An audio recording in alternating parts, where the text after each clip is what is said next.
వర్తమానము మనం నేర్చుకుందాం.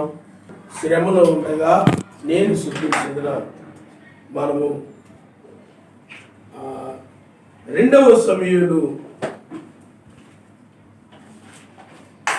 11వ అధ్యాయము మొదటి నుండి మనం చదువుకుందాం. వసంతకాలమున రాజు యుద్ధమునకు బయలుదేరు సమయమున దావీదు యోవాబును అతని వారిని ఇశ్రాయేలులందరినీ పంపగా వారు అమ్మోనీయులను సంహరించి రబ్బా పట్టణమును ముట్టడి వేసిరి. అయితే దావీదు యెరూషలేమునందు నిలిచెను. నడుచుచు పైనుండి చూచుచుండగా స్నానము చేయు ఒక స్త్రీ కనబడెను. ఆమె బహు సౌందర్యవతి అయి ఇండుట చూచి దావీదు దాని సమాచారము తెలుసుకొనుటకై ఒక దూతను పంపెను. అతడు వచ్చి ఆమె ఎలియాము కుమార్తెయు హిత్తీయుడగు ఉరియాకు భార్యనైన బెత్షెబా అని తెలియచేయగా దావీదు దూతల చేత ఆమెను పిలువనంపించెను.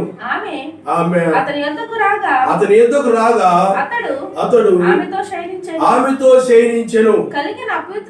కలిగిన అపవిత్రత పోగొట్టుకొని ఆమె తన ఇంటికి మరలా వచ్చెను. ఆ స్త్రీ గర్భవతి అయి నేను గర్భవతినైతినని దావీదునకు వర్తమానం పంపగా దావీదు హిత్తీయుడగు ఉరియాను నా యొద్దకు పంపుమని దూత ద్వారా యోవాబునకు ఆజ్ఞ ఇచ్చెను. ఊరియా దావీదునొద్దకు రాగా దావీదు యోవాబు యోగక్షేమమును జనుల యోగక్షేమమును యుద్ధ సమాచారమును అడిగెను. తరువాత దావీదు ఇంటికి పోయి శ్రమ తీర్చుకొనమని ఉరియాకు సెలవీయగా ఉరియా రాజనగరులో నుండి బయలువెళ్ళెను. అతని వెనుక రాజు ఫలహారము అతని యొద్దకు పంపించెను గాని ఉరియా తన ఇంటికి వెళ్ళక తన ఏలిన వాని సేవకులతో కూడా రాజనగరి ద్వారమున పండుకొనెను. ఉరియా తన ఇంటికి పోలేదను మాట దావీదునకు వినబడినప్పుడు దావీదు ఉరియాను పిలిపించి నీవు ప్రయాణం చేసి వచ్చితివి కదా, ఇంటికి వెళ్ళకపోతువేమని అడగగా ఉరియా మందసమును ఇశ్రాయేలు వారును యూదా వారును గుడారములలో నివసించుండగను నా అధిపతియగు యోవాబును నా ఏలిన వాడవగు నీ సేవకులను బయట దండులో నుండగను భోజన పానములు చేయుటకును నా భార్య యొద్ద పడుటకును నేను ఇంటికి పోదునా నీ తోడు నీ ప్రాణము తోడు నేను అలాగు చేయవాడను కానని దావీదుతో అనెను. దావీదు నేడును నీవిక్కడ నుండుము, రేపు నీకు సెలవిత్తునని ఉరియాతో అనగా ఉరియా నాడును మరునాడును యెరూషలేములో నిలిచెను. ఆయన హల్లెలూయా. ఉరియాను గురించి మనము నేర్చుకోబోతున్నాం. అతడు ఒక హిత్తీయుడని అనగా ఒక అన్యుడు. అతడు అన్య వధువుకి చక్కని సాదృశ్యంగా ఉన్నాడు.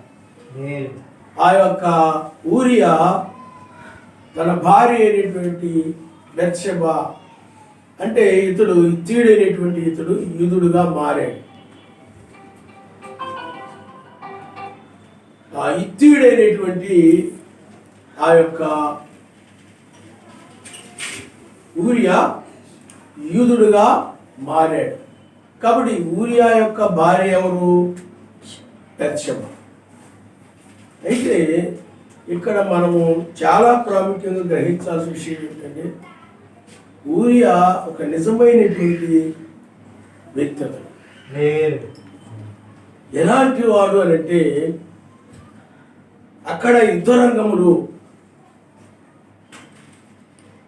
రంగములు ఆ యోధావారును, ఆ తరువాత ఈ యొక్క ఇజ్రాయేలు వారును, వీళ్ళందరూ కూడా గుడారములో నివసించు ఆ యుద్ధ రంగములో వాళ్ళు ఉన్నారు అందరూ కూడా.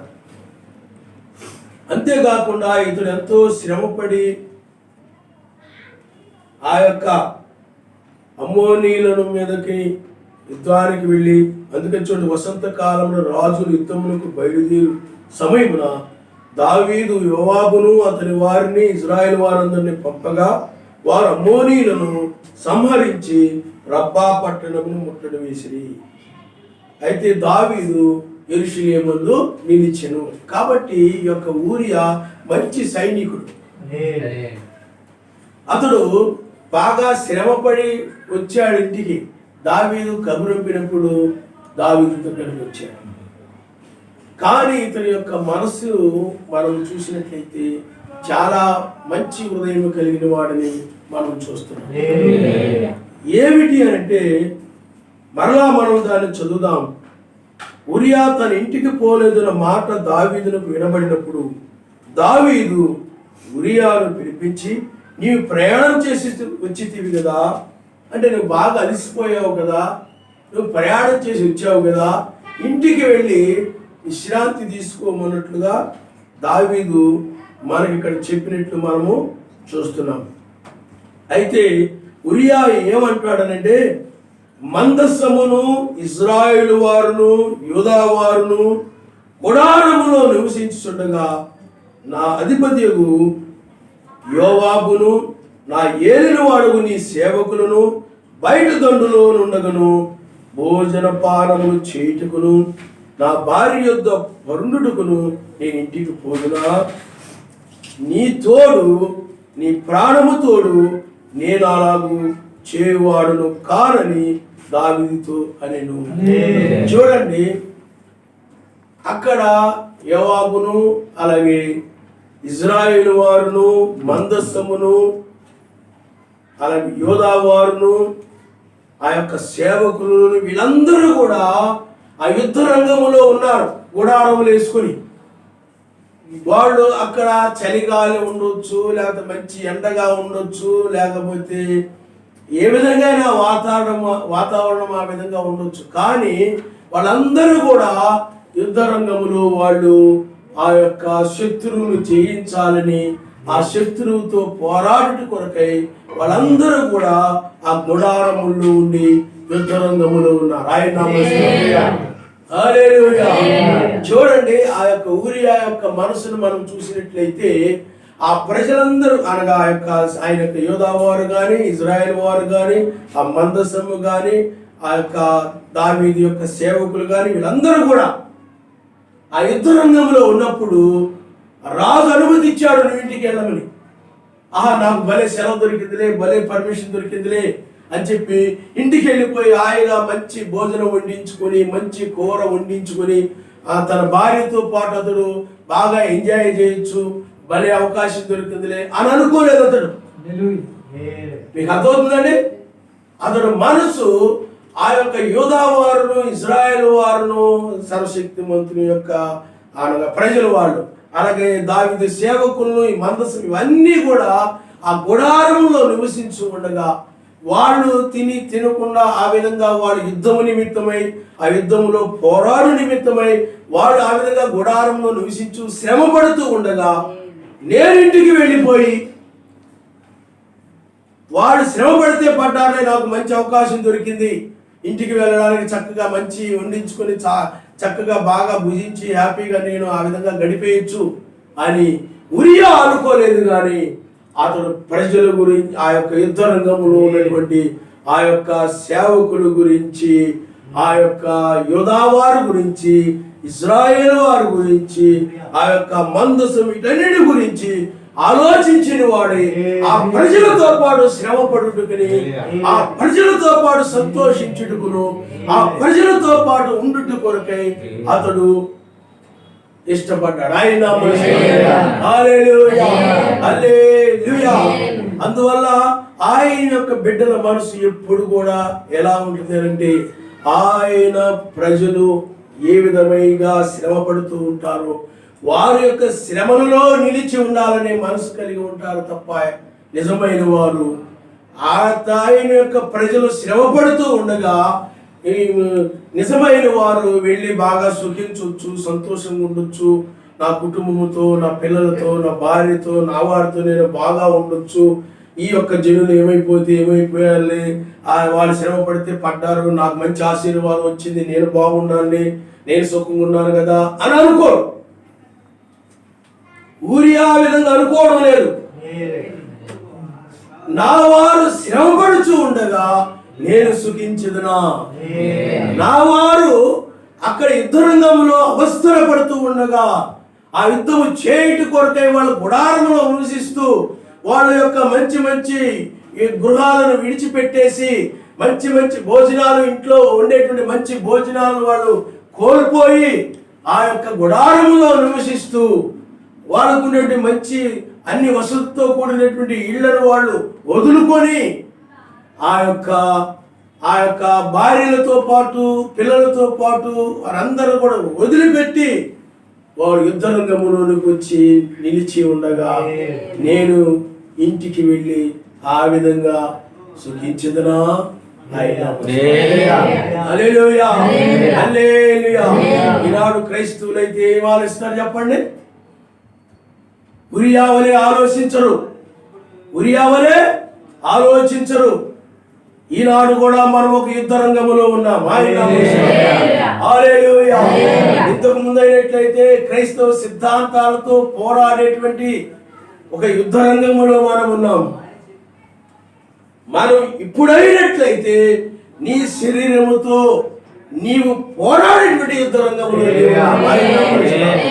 ఎందుకంటే ఈ శరీరమే మరణము, జీవము. ఆ మరణాన్ని మింగివేయవలని ఇప్పుడు మనము ఆ యొక్క యుద్ధ రంగంలో మనం ఉన్నాము. మరణమును జయించాలనేటువంటి రంగంలో ఉన్నాము. ఆనాడు యూదా వారికి, ఇజ్రాయెల్ వారికి శత్రువు ఒకటైతే మన శత్రువు ఈ యొక్క మరణము, ఈ శరీరమే మరణమై ఉన్నది.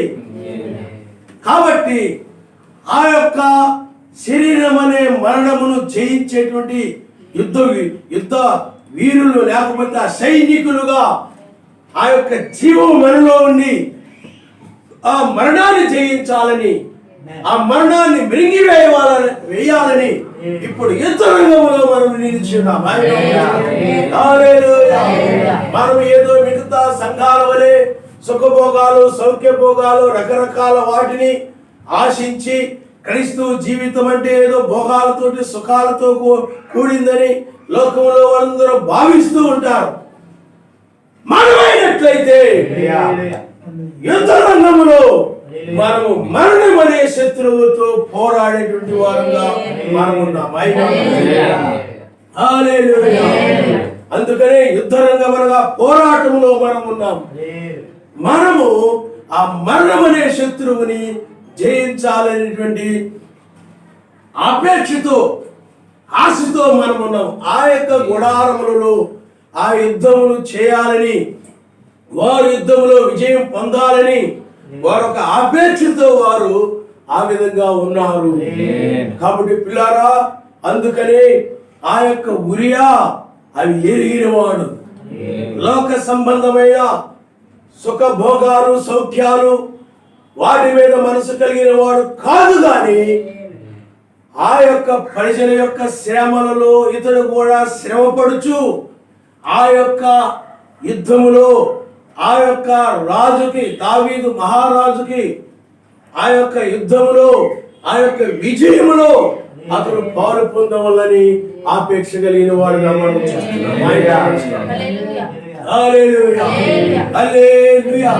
అందుకనే నా వారు శ్రమపడుతూ ఉండగా నేను సుఖించెదనా. నేను ఇంటికి వెళ్ళి నేను నా భార్యతో పరుండేదనా. నేను లేకపోతే మంచి ఆహారమును వండించుకుని మంచి భోజనమును చేయొచ్చు, నేను ఆనందించేదనా. నా ప్రజలు లేకపోతే ఈ యొక్క యోధా వారు ఇజ్రాయేలు వారు గుడారముల్లో ఉండి నివసించుచు యుద్ధరంగములో ఉండగా నేను కూడా యుద్ధరంగములో ఉండి వారితో పాటు నేను కూడా శ్రమ పడతానని ఆ ప్రజలు ఎక్కడ ఉన్నారో అక్కడే ఉన్నారు. ఆ ప్రజలు ఏమి తిన్నారో అదే తింటూ ఉన్నారు. వారు ఏ గుడారములో ఉన్నారో ఆ గుడారములోనే అతడు ఉన్నాడు. ఆ వారు ఏమి చేస్తే ఇతడు కూడా అదే చేస్తూ ఉన్నాడు. ఇతడు మంచి సైన్యాధికారి, అతడు మంచి సైనికుడు, మంచి యుద్ధ నైపుణ్యం కలిగిన వాడు. ఆయన నమనిస్తారు. హల్లెలూయా హల్లెలూయా. కాబట్టి పిల్లారా ఆలోచన చేయండి. ఒక సైన్యాధికారి అయినా ఒక సైనికుడైనా అతడు ఆ యుద్ధరంగములో ఉన్నప్పుడు, ఆ యుద్ధరంగంలో తనతో ఉన్నవారు యుద్ధరంగంలో పోరాడుతూ ఉన్నప్పుడు మనము మన భారతదేశము పాకిస్తాన్ బార్డర్లో మనం చూస్తూ ఉంటాం. ఆ సైనికులు ఏం చేస్తారంటే తన యొక్క కుటుంబమును మొత్తము కూడా వాళ్ళు వదిలి వారు ఆ యొక్క బార్డర్లో ఆ యొక్క శత్రువు ఆ దేశంలో మన దేశంలో రాకుండా వాళ్ళు అక్కడ కాపలా కాస్తూ ఉంటారు. అక్కడ సైనికులు వాళ్ళు ధైర్యముగా ఆ యొక్క మంచు కొండలలో, మంచు అనగా పర్వతాలలో, లోయలలో ఆ యొక్క రాళ్ళు రప్పలు ఎక్కుతూ దిగుతూ ఆ విధంగా శ్రమ పడుతూ వాళ్ళు అక్కడ ఉంటారు. హల్లెలూయా. యుద్ధం వచ్చినప్పుడు వారు ఆ యుద్ధరంగములు యుద్ధము చేయుట కొరకు ఆ యుద్ధరంగములు నిలిచి ఉంటారే తప్ప వారు తమ ఇళ్ళకి రారు. ఎందుకంటే వారికి తమ కుటుంబము కంటే ఎక్కువగా, తన కుటుంబము కంటే ఎక్కువగా ఆ యుద్ధ రంగములు విజయం పొందడమే ముఖ్యం. హల్లెలూయా హల్లెలూయా. నీకు కూడా నీ వారి కంటే అంటే వారిని ప్రేమించవద్దని నేను చెప్పడం లేదు, కానీ మొదటగా ఆయనే అనగా నీవు మొదటగా ఆ మరణమును జయించడమే నీకు ముఖ్యం. హల్లెలూయా హల్లెలూయా. అందువల్ల ఇప్పుడు మనం యుద్ధరంగంలో ఉన్నాము కనుక ఈ యుద్ధరంగంలో నీవు ఆ ఉరియా వలె మంచి సైనికుడుగా నీవు ఉన్నావు. ఒక సైన్యాధికారి గాని, ఒక సైనికుడు గాని, ఒక యూదుడు గాని, లేకపోతే ఇజ్రాయేలు గాని అందరూ కూడా యుద్ధరంగంలో ఉన్నారు. వారందరూ గుడారములో ఉన్నారు. ఇప్పుడు కూడా మనము కూడా అదే సమయంలో మనం ఉన్నాం, అదే కాలంలో మనం ఉన్నాం. కాబట్టి ఉరియా వలె నీవు కూడా ఈ చివరి కాలంలో ఆయన యొక్క యుద్ధరంగములో ఉండి ఆయన కోసం శ్రమ పడుతూ, ఆయన కోసం నిందలు అనుభవిస్తూ, ఆయన కోసం బాధలు అనుభవిస్తున్న ఆ ప్రజలతో పాటు నువ్వు నిలిచి ఉండి యుద్ధరంగంలో నీవు కూడా ఉండాలి తప్ప. కానీ ఈనాడు మీటింగ్స్ జరుగుతూ ఉన్నాయి. ఈ మీటింగ్స్ లో నువ్వు పాల్గొంటున్నావంటే ఆ యుద్ధంలో విజయం పొందాలి. ఆ యుద్ధంలో ఎలాగ విజయాన్ని జయించాలి, ఏ విధంగా అపవాది తంత్రమును జయించాలి, ఏ విధంగా మరణాన్ని జయించాలి, ఏ విధంగా మహిమను పొందుకోవాలి, వీటన్నిటి గురించి నువ్వు నేర్చుకుంటూ ఉన్నావు. హల్లెలూయా. కాబట్టి నీవు ఆ యుద్ధరంగములో నీవు మరణమును జయించేటువంటి ఆ యొక్క జీవము కలిగిన వ్యక్తి. అందుకని మనం జీవంగా మందిరమై ఉన్నామని బైబిల్ చెబుతాము. కాబట్టి నీవు జీవము కలిగిన వ్యక్తివి కనుక ఆ జీవము ద్వారా నీవు మరణాన్ని జయించాలి. కాబట్టి ఇప్పుడు నీవు ఒక యుద్ధరంగములో ఉన్నావు, యుద్ధోపకరణాలు ధరించుకొని ఉన్నావు. ఈ తెల్లవారుజాములో చూడండి, మనము రోమీయులకు రాసిన పత్రిక 13వ అధ్యాయము 11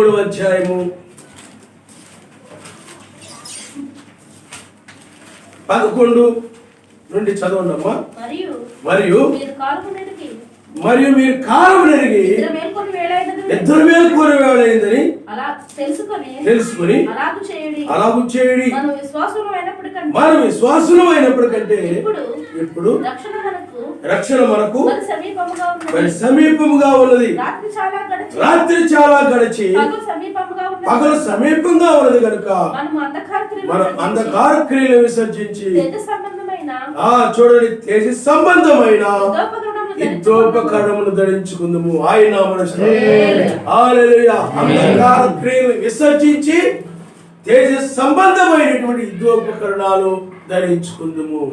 పౌలు గారు ఆనాడే చెప్తూ ఉన్నాడు, తెల్లవారుజామున ఒక యుద్ధం అనేది రాబోతా ఉంది. నిద్ర మేలుకొని వేళలో, ఆ నిద్ర మేలుకొని వేళలో విజయమందు మరణం విరిగి వేయబడతాది.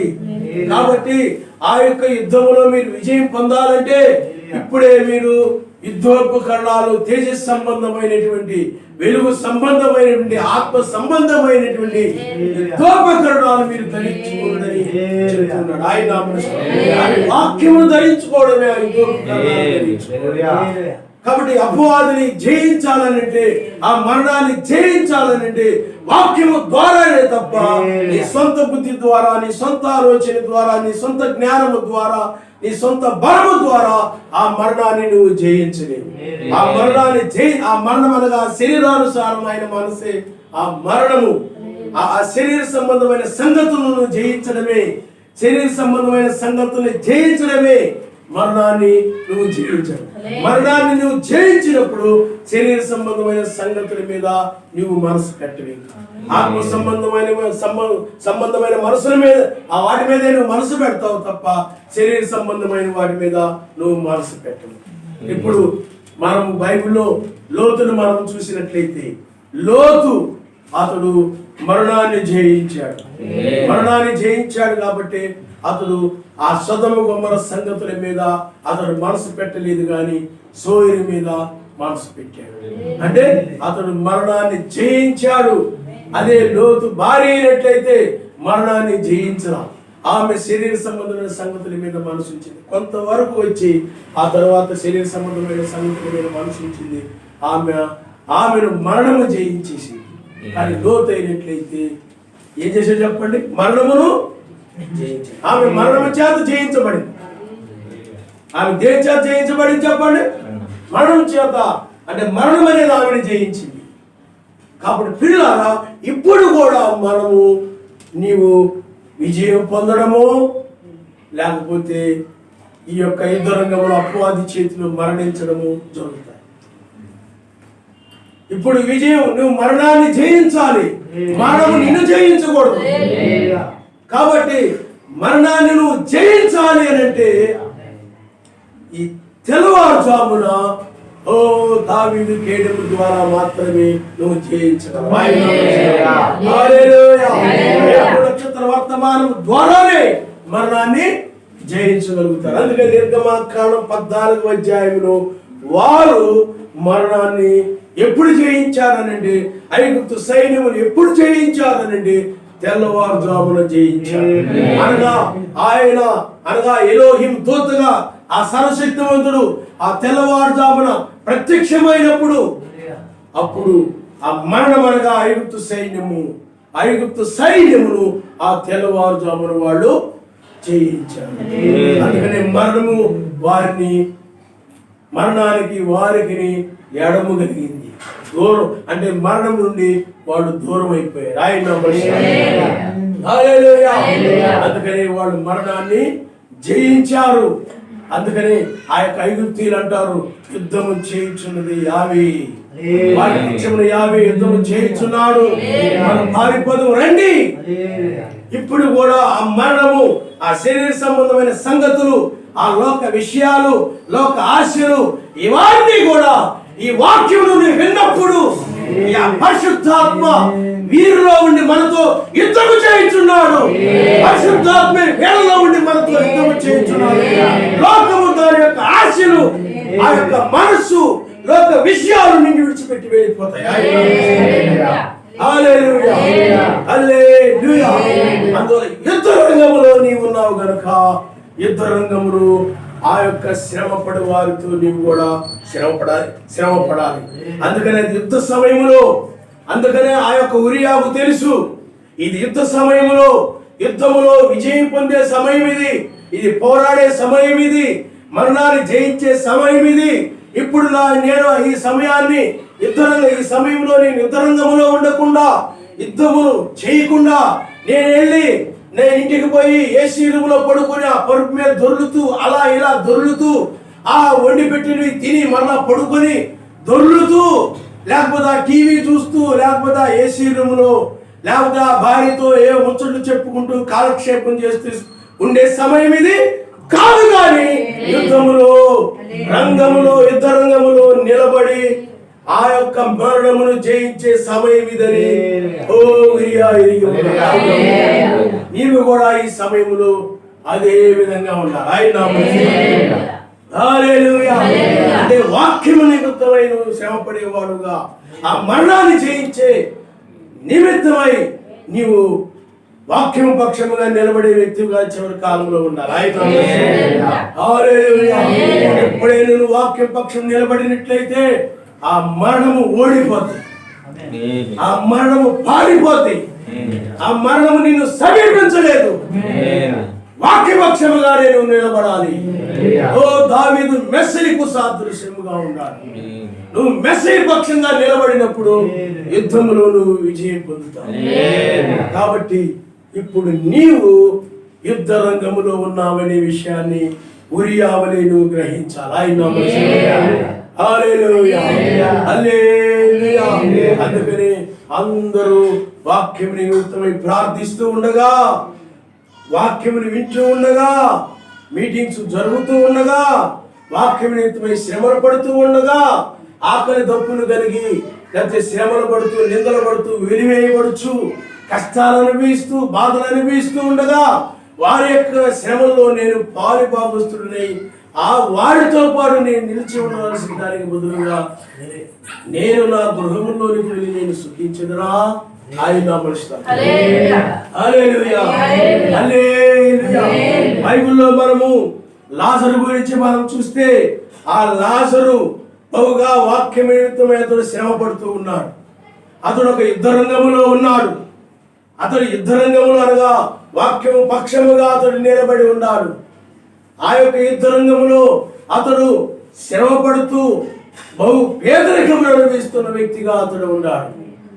కానీ ఈ పరిసయ్యుడు నిజముగా అబ్రాహాము కుమారుడైతే, నిజముగా ఇతడు అబ్రాహాము కుమారుడైతే, లాజరు శ్రమ పడుతూ ఉండగా లాజరుతో పాటు నేను కూడా వాక్యం నిమిత్తమై, సర్వశక్తిమంతుడు రాజ్యం నిమిత్తమై శ్రమపడాలి అని ఉరియావలి అతడు అనుకోవాలి. కానీ అతడు అలాగ అనుకోనకుండా ఆ శ్రమపడు వాక్యం నిమిత్తమై శ్రమ పడుతున్నటువంటి ఆ యొక్క లాజరు వధువుకి సాదృశ్యంగా ఉన్నాడు. కాబట్టి అది ఏమి పట్టించుకోకుండా అతడు చిరిగిపోయిన వస్త్రములు కలిగిన వాడై, మురికి బట్టలు వేసుకొని, ఆహారం తినక ఎవరైనా కింద పడవేసిన రొట్టె ముక్కలు తినాలని అపేక్ష కలిగిన వాడై ఆ విధంగా ఉన్నప్పుడు అతడు ఆ విధంగా శ్రమ పడుతూ ఉండగా నేను కూడా వాక్యముతో అలాగే నిలిచి ఉండాలని, యుద్ధ రంగంలో నేను కూడా వాక్యపక్షంగా అలాగే నిలిచి ఉండాలని అతడు యుద్ధ రంగంలో ఉండి మార్చిపోయిన బట్టలతోనూ ఆ యొక్క మురికి శరీరముతోనూ ఆ విధముగా నిలబడి ఉండగా నేను కూడా వాక్యం నిమిత్తమే అలాగ నిలబడాలని, ఆ వాక్యం నిమిత్తమై నేను అలాగ నిలబడి వాక్యాన్ని పాటించాలని ఆ యొక్క పరిసయ్యుడు అనుకోకుండా, నేను ఆ పరిసయ్యుడి కంటే ఆ యొక్క లాజరు కంటే నేనే బహుగా బాగున్నాను, బాగా సుఖంగా ఉన్నాను, నాకు బాగా ధనం ఉంది, డబ్బు ఉంది, అన్నీ ఉన్నాయి అని అతడు ఆ యుద్ధ రంగంలో లాజరుతో పాటు నిలిచి ఉండకుండా అతడు ఏం చేశాడనంటే, అతడు తన ఇంటికి అతడు తన ఇంటిలో మంచి భోజనాలు భుజిస్తూ తన భార్యతో సుఖిస్తూ కావలసినవన్నీ కూడా సమకూర్చుకుంటూ తనకిష్టం వచ్చినట్టు సుఖభోగాలు అనుభవిస్తూ తన ఇష్టం వచ్చినట్లు కూడా అతడు జీవిస్తూ లోకానందాలు పొందుతూ లోకరీతిగా సంతోషిస్తూ చాలా విలాసవంతంగా జీవించాడు. ఎక్కడికి వెళ్ళిపోయాడు? అతడు ఒక్కడులోకి వెళ్ళిపోయాడు. హల్లెలూయా హల్లెలూయా.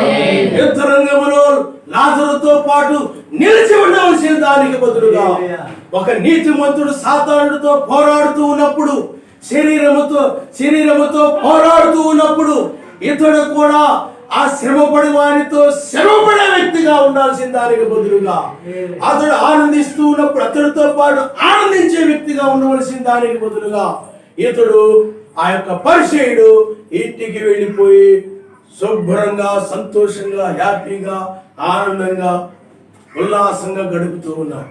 అతనికి శ్రమ లేదు, నిందలు లేవు, యుద్ధరంగంలో లేడు, అసలు యుద్ధంలో విజయం పొందాలని అతనికి ఆలోచన లేదు, యుద్ధంలో పాల్గొనాలని ఆ మరణాన్ని జయించాలని అలాంటిది ఏమీ లేకుండా ఆ విధంగా ఉన్నాడు కనుక అతడు ఉగ్రతలోకి వెళ్ళిపోయాడు.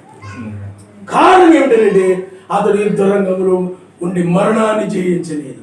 అదే లాజరు అయినట్లయితే వాక్య పక్షముగా నిలిచి అతడు పేదవాడైనప్పటికీ పర్వాలేదు కానీ యుద్ధరంగంలో నిలిచి అతడు ఆత్మీయంగా ఈ శరీరానుసారమైన మనసును జయించాడు. అది ఒకదానికోటి అంటే ఆత్మకి శరీరం ఒకదానికోటి విరోధముగా ఉన్నాయని బైబిల్ చెప్తా ఉంది. ఆత్మకి శరీరం ఒకదానికోటి విరోధము. అందువలన ఆ శరీరమును అనగా లాజరు ఆ మరణకరమైన శరీరం అతను జయించాడు. ఆ శరీరం యొక్క శరీరేచ్ఛలన్నీ కూడా జయించాడు. అందుకని మీరు చూడండి, క్రింద మీరు చదవడం ఇందాక 13 నుండి, అల్లరితో కూడిన ఆటపాటలైనను మొత్తైనను లేకయు, కామ విలాసములైనను ఒకరి శ్రేష్ఠులైనను లేకయు, కలహమైనను మత్సరమైనను లేకయు పగడేను నడుచుకున్నట్లుగా మర్యాదగా నడుచుకుందాము. మెట్టుకు ఎలోహిమైన యాశ్వమెస్సుని ధరించుకుని వారై శరీరచ్చులు నెరవేర్చుకున్నట్టు శరీర విషయమే ఆలోచన చేసుకొనుడి. కాబట్టి ఇక్కడ మెస్సేను ధరించుకుని వాడై ఆ యొక్క లాజరు శరీరేచ్ఛను నెరవేర్చుకున్నట్టుకు శరీర విషయమే ఆలోచన చేసుకుంటుంది. శరీర విషయమే ఆలోచన చేసుకోవడం లేదు. ఆ యొక్క శరీరమును జయించిన నిమిత్తమే ఆ శరీరేచ్ఛలన్నింటిని కూడా అతను జయించిన వాడుగా ఉన్నాడు. ఆ మరణాన్ని జయించడం అంటే ఆ శరీరేచ్ఛలు జయించడమే మరణాన్ని జయించడం. అదే ఈ పరిచయుడైనట్లయితే అతడు ఆటపాటలతోనూ మత్తుతోనూ కామ విలాసములతోనూ పోకిరి శాస్త్రలతోనూ కలహాలతోనూ మత్సరముతోనూ డబ్బుతోనూ వీటితోనూ ఉండిపోయాడు. కానీ అతనికి పరలోకము లేదు, విడిచిపెట్టబడ్డాడు. ఎందుకనంటే అతడు ఉరియావలే ఆలోచన చేయలేదు. ఉరియావలే ఆలోచన చేయలేదు. ఎందుకంటే యుద్ధ రంగములు అది మరణమును జయించే సమయం. అందుకని ఆ లాజరుని దూతలు వచ్చి తీసుకుని వెళ్ళిపోయాడు. ఆయన పరిచయుడు క్రిందకి వెళ్ళిపోయాడు. ఈనాడు ఆ లాజరు నీకు సాదృశ్యంగా ఉన్నాడు. ఆ పరిచయుడు సమస్త సంఘాలకి, అలాగే వధువు సంఘాల్లో కొంతమంది దుర్బోధకులు ఉన్నారు. పరిచయులు వంటి బోధకులు, శాస్త్రులు వంటి బోధకులు, ప్రధాన యాజకులు వంటి బోధకులు, ఇలాంటి పనికిమాలిన బోధకులు ఈ వధువు సంఘాల్లో కొంతమంది ఉన్నారు. వీరందరూ కూడా పరిచయులు లాంటి వారివి. వీరు ఆ పాతాళముకు త్రోసివేయబడతారు. వీరు ఆ పరిచయుని వలె ఆ యొక్క తన వారితో భుజించుచు తినుచు మత్సరముతో అసూయతో ద్వేషముతో కలహములతో ఈ రకరకాల గొడవలతో గడుపుతూ ఉన్నారు వాళ్ళందరూ కూడా. కానీ లాజరు అయినట్లయితే శరీరేచ్ఛలను జయించిన వాడై ఆయన అందుకనే శరీరేచ్ఛను నెరవేర్చుకోకుండా ఉన్న నిమిత్తమై శరీర విషయమే ఆలోచన చేసుకొనకుడి. శరీరాల గురించి ఆలోచించినప్పుడు శరీరేచ్ఛలు నీలోకి వచ్చేస్తాయి. ఆయన ఈ శరీరాల గురించి ఆలోచించినప్పుడు, ఈ శరీరము గురించి ఆలోచించినప్పుడు శరీరేచ్ఛలు నీలోకి వచ్చేస్తాయి. నేను మంచి బట్టలు వేసుకోవాలి, నేను మాకు ఖరీదైన వెల ఖరీదైన బట్టలు ఈ శరీరానికి వేసుకోవాలి నువ్వు ఆలోచించినప్పుడు అప్పుడు ఏం జరుగు చెప్పండి? ఈ ఆశలు అనేవి నీలో బయలుదేరుతాయి. ఈ శరీరానికి కావలసిన వాటి గురించి నువ్వు ఆలోచించినప్పుడు ఆశలన్నీ నీలో నుండి ప్రారంభమవుతాయి.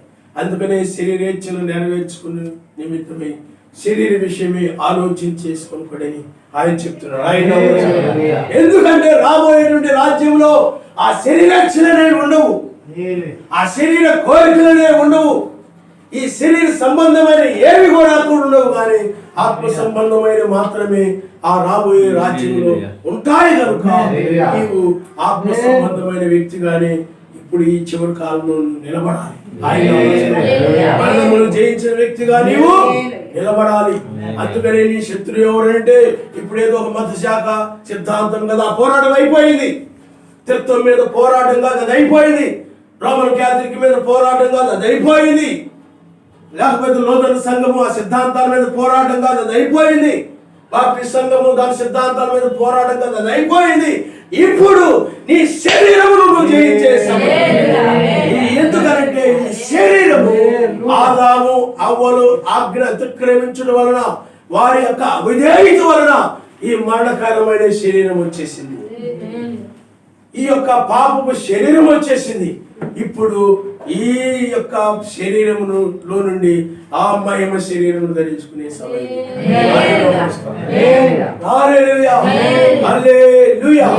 కాబట్టి ఆ మరణాన్ని నువ్వు జయించావు అని అంటే నీతి సమాధానం పరిశుద్ధాత్మ ఆనందం కలిగినప్పుడు ఆ మరణాన్ని నువ్వు జయించిన నీతనగా ఆయన ఆజ్ఞల ప్రకారం నడుచుటే నీతి. ఎప్పుడైతే నువ్వు నీతిమంతుడు ఉంటావో అప్పుడు సర్వశక్తిమంతుడు నీకు మధ్య సమాధానం వచ్చేస్తాడు. ఆ సమాధానం వచ్చింది అనుకోనండి, అప్పుడు అపవాది చితకు దొరకబడినట్టి,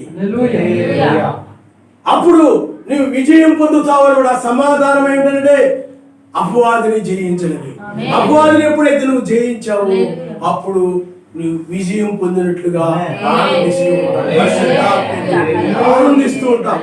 కాబట్టి మీరు రోమీయులకు రాసిన పత్రిక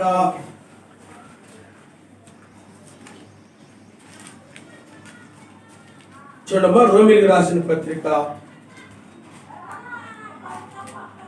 అధ్యాయము 17వ వచనం నుండి మనం చదువుతున్నాం. సహోదరులారా, మీరు నేర్చుకున్న బోధకు వ్యతిరేకముగా వేదములను ఆటంకములను కలుగు చేయు వారిని కనిపెట్టినని మిమ్మల్ని బతిమాలుకొనుచున్నాను. వారిలో నుండి తొలగిపోవుడి. అట్టివారు అలా మన ఎలోహిమునకు మెస్సీకు కాక మన తమ కడుపునకే దాసులు వారు ఇంపైన మాట వలన ఇచ్చకముల వలన నిష్కపటుల మనస్సులను మోసపుచ్చుదురు. మీ విధేయత అందరికీ ప్రచురమైనది కనుక మిమ్మల్ని గూర్చి సంతోషించుచున్నాను. మీరు మేలు విషయమై జ్ఞానులను కీడు విషయమై నిష్కపటులై ఉండవలని కోరుచున్నారు. సమాధానకర్తయగు సర్వశక్తిమంతుడు సాతానును మీ కాళ్ళ క్రింద శీఘ్రముగా చితకు దొరికించిన ఆయన. సమాధానకర్త అంటే ఎవరంటే వేకువ నక్షత్రమే. అనగా సమాధానం కలుగునుగాక. అందుకని సమాధానకర్త అంటే ఎవరు? షాలేము రాజు, షాలేం, నిత్య షాలేం. కాబట్టి ఇక్కడ ఆయన ఏం చెప్తున్నాడు అంటే ఆ భేదమును కలుగు చేసేటువంటి వాడు. అంటే సాతానుడు ఏం చేస్తాడనంటే, చూడండి సహోదరులారా, మీరు నేర్చుకుని బోధకు వ్యతిరేకంగా భేదములను ఆటంకం కలుగు చేయ వారిని కనిపెట్టి ఉండవలని మిమ్మల్ని బతిమాలుకొనుచున్నాం. భేదములు అంటే సర్వశక్తివంతునికని అలాగే నీకు మధ్య భేదములు కలుగు చేసే బోధనలు ఉన్నాయి, బోధకులు ఉన్నారు. అందుకనే వారిని కనిపెట్టి ఉండవలని అందుకే తత్వం అనేది కానీ యెహోవా సాక్షులని కానీ లేకపోతే క్రిస్టమస్ అని కానీ లెంట దినాలని కానీ ఇలాంటివన్నీ బోధిస్తూ కృపా కాలము ఇంకా ఉంది, ముగించబడలేదు, సువార్త ద్వారా ముగియబడలేదు, ఇలా రకరకాల బోధించే వారు ఉన్నారు, పనికి మాలిన వాళ్ళందరూ కూడా. అందుకని వారు భేదములు కలుగు చేయవారు. అట్టివారు మన ఎలోహిం అయినటువంటి మెస్సీకు గాక తమ కడుపునకే దాసులు. వారు ఇంపైన మాటల వలన ఇచ్చకముల వల్ల నిష్కపటుల మనస్సులను మోసపుచ్చుదురు. మీ విధేయతందరికీ ప్రచురమైనది కనుక మిమ్మల్ని గురించి సంతోషించున్నాను. మీరు మేలు విషయమై జ్ఞానులు, కీడు విషయమై నిష్కపటులు ఎండవలని కోరుచున్నాను. మేలు చేయడంలో జ్ఞానము కలిగి ఉండాలి, కీడు చేయడంలో నిష్కపటమైనటువంటి వారుగా ఉండాలి. అంటే కీడు చేసేవారుగా ఉండకూడదు.